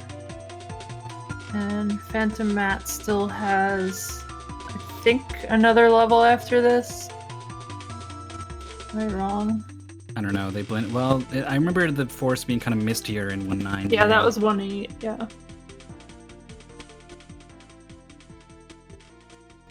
So I think we're gonna have enough time to do one more race for you guys. I think so, yeah. More As finishes, long as we can Shrambles. set it up quickly. So actually, we're gonna do something a little bit different. All right, but we're gonna do something. Marshmaster in seventh with 2348. Who's left? I think we got 1, 2, 3, 4, 5, 6, 7, 8, 9 racers still playing, I think. But we'll definitely finish out with at least Phantom Matt here, who is in the toughest part of the level and has already taken one hit, so this is very scary. And this is where you need to hope that an enemy is not walking towards you right now. Alley. Get out. Okay. He's fine. Yeah, so just Flippy left. Then we can see what... Oh, no, never mind. Never mind. Phantom Matt passed over the watermelon that would have refilled their health, and I was like, yeah, I don't think there's anything left. And then the Keepa... Oof. Had the free kick all lined up. That's the worst thing. You could have just kicked it like over the enemy from afar, but hindsight 2020, I suppose. Yeah, have to do the level all over again. It's so important not to get frustrated and tilt, and I think it's one of the hardest things to do. Yeah. I'm pretty good at that, not tilting, but there's times where I can't help myself. Look, Like the way that would probably tilt me right there. I hated when they would laugh at me after they kicked me in the face. But that one, it didn't even look like he got a hit. He was on top of that monster. Yeah, it was I'll the get through this hitbox stuff. on the kick is It's a little weird. huge. Awesome finishes here. Jackazam 25.53, 8th place that is, and Tea Party Cthulhu 9th place 26.01.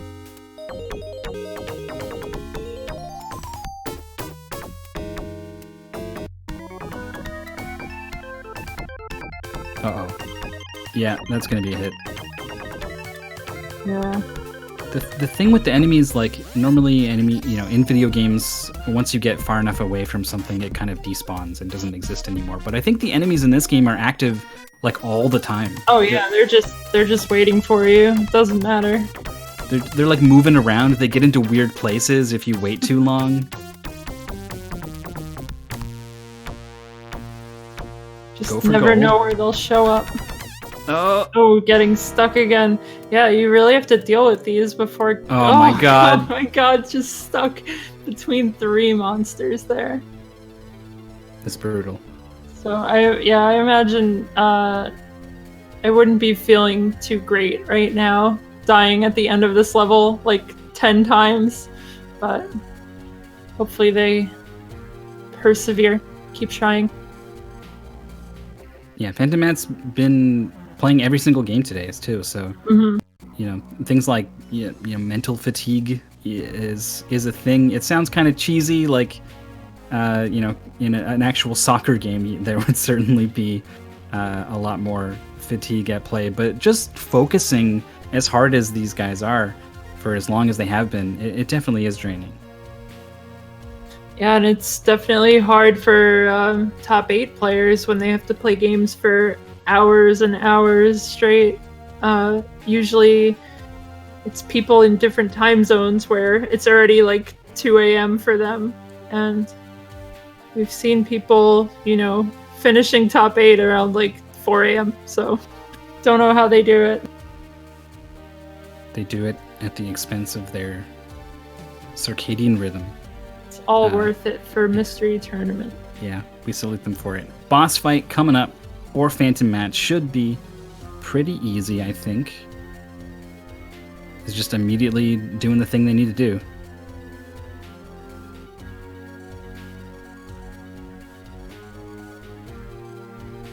It seems a little wonky what counts and what doesn't.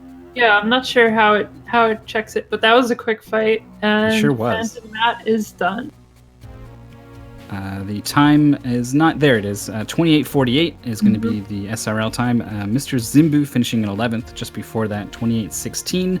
Shuzo finished in 10th, 27:38. So those are our 13th now. let's see. Brits T, What do we, 29:01. What do we got planned now? Is Roar All here? right. Okay. So What's the verdict?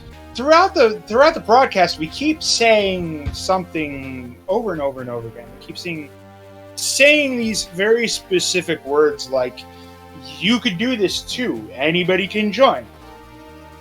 Come join us, play games." Well, I don't think it'd be right if we just showed off all of us playing games. Do you think? So, Guess not. So we're actually going to be setting up for you guys out there. If you're interested in trying this, we're going to have another race after this is over momentarily on Mystery Funhouse. Go ahead, and if you want to participate, we're going to be playing Stumble Hill by our good friend Himpuli. And we're going to be doing a mystery introduction race. So if you've never played Mystery before and you want to give it a try, click on that Discord link down there in that information. Say, hey, what's up? You can talk in the GDQ Showcase channel. We'll use that for anybody who's new. If you want to try out a race right now, come join us, play Stumble Hill. We're gonna actually be raiding Mystery Funhouse in just a moment. Give me one moment. I gotta re-enter the race here. Stumble Hill is a very cool game. If you like penguins, you should check it out. If you like games that look cute, you should check it out. We if you just killed a penguin here, so we obviously love them. Yeah, well, if you like seeing penguins, whether good or bad things happen to them, penguins are here to look at. So you can play as a penguin in Stumble Hill. It controls like a penguin. It's the only way I can explain. It's very certainly a game. So yeah, if you're interested in trying it out, not only are we saying join MT, give it a try. Come play with us right now.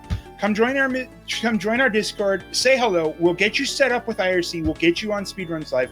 We'll get you racing this great game with us. Come play Stumble Hill. I mean it. Like right now, come do the thing. Or no, it's all you. But we had a lot of people that joined our last time for our showcase race afterwards, and it was a lot of good fun. We've actually seen some of those players up on stream this time around. So rather than just throwing another race your way, rather rush, we're going to do this. So we'll give you a few minutes to come join, but mostly, like I say, Mystery Tournament 14 registration is open until the 10th.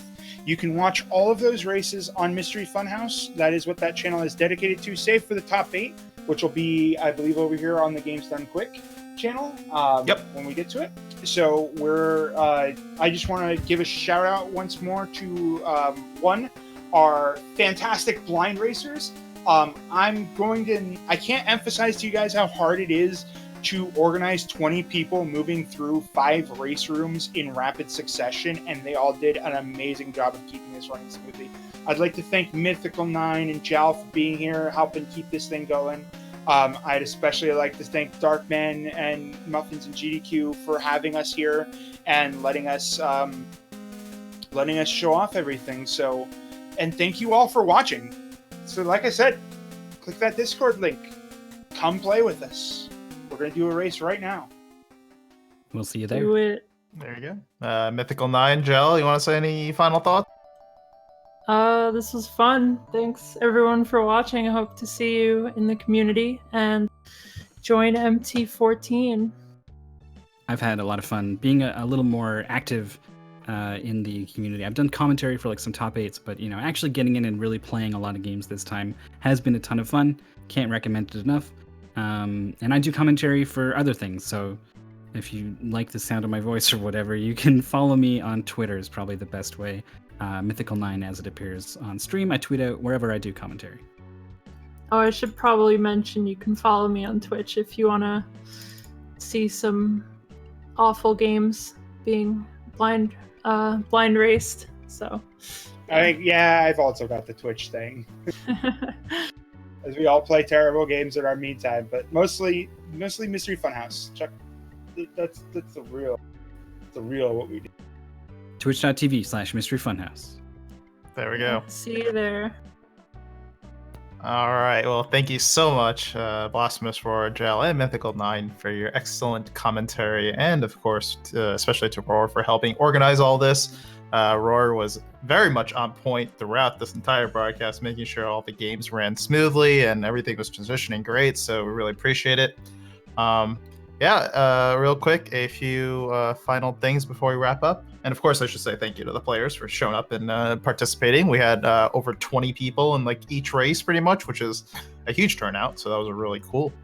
So some final things, announcements to go over again.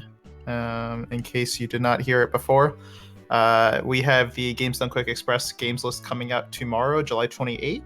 So definitely check that out. It'll be up on our website, gamesdonequick.com, if you're interested in that. We have the Frame Fatale 2 schedule coming out, already out. So Frame Fatale 2 is happening August 18th through the 22nd. And if you're interested to see what games will be featured on that, head over to gamesdonequick.com/Frame Fatale for more information. We have 2 broadcasts tomorrow, back-to-back. We have a Treat for It broadcast at 3 p.m., followed by the Cahoots broadcast at 6 p.m. So if you enjoy more GDQ HOTFIX broadcasts just like this, then definitely tune in tomorrow. That's at Eastern Daylight Time. And we also have, if you are interested in submitting either a game or interested in applying to be volunteering for AGDQ 2020, That is, those submissions are going to be opening up August 22nd and they end September 2nd. So yeah, if you ever been interested in going to GDQ, we're at Orlando now. So for the first time with Florida, so maybe that's in your neck of the woods and you want to participate, you should definitely keep an eye on our website and Twitter when we will announce those submissions, which again are happening August 22nd to September 2nd. But that is gonna head and do it for us. And as you can see on your screen, which it should be changing shortly, if not now, we're gonna be rating Mystery Funhouse. As we alluded to earlier, we're going to be having a nice little race of one of the next game. So we're going to go there, open it up to more people. So please, as you can see on screen, join Mystery Tournament 14 if you're interested in this at all. You like blind racing, you want to participate. It's very easy and accessible. So definitely recommend it. Join MT14. Join the race that's going to happen later today, or excuse me, right after this. And yeah, that's going to do it for us. Thank you so much for watching.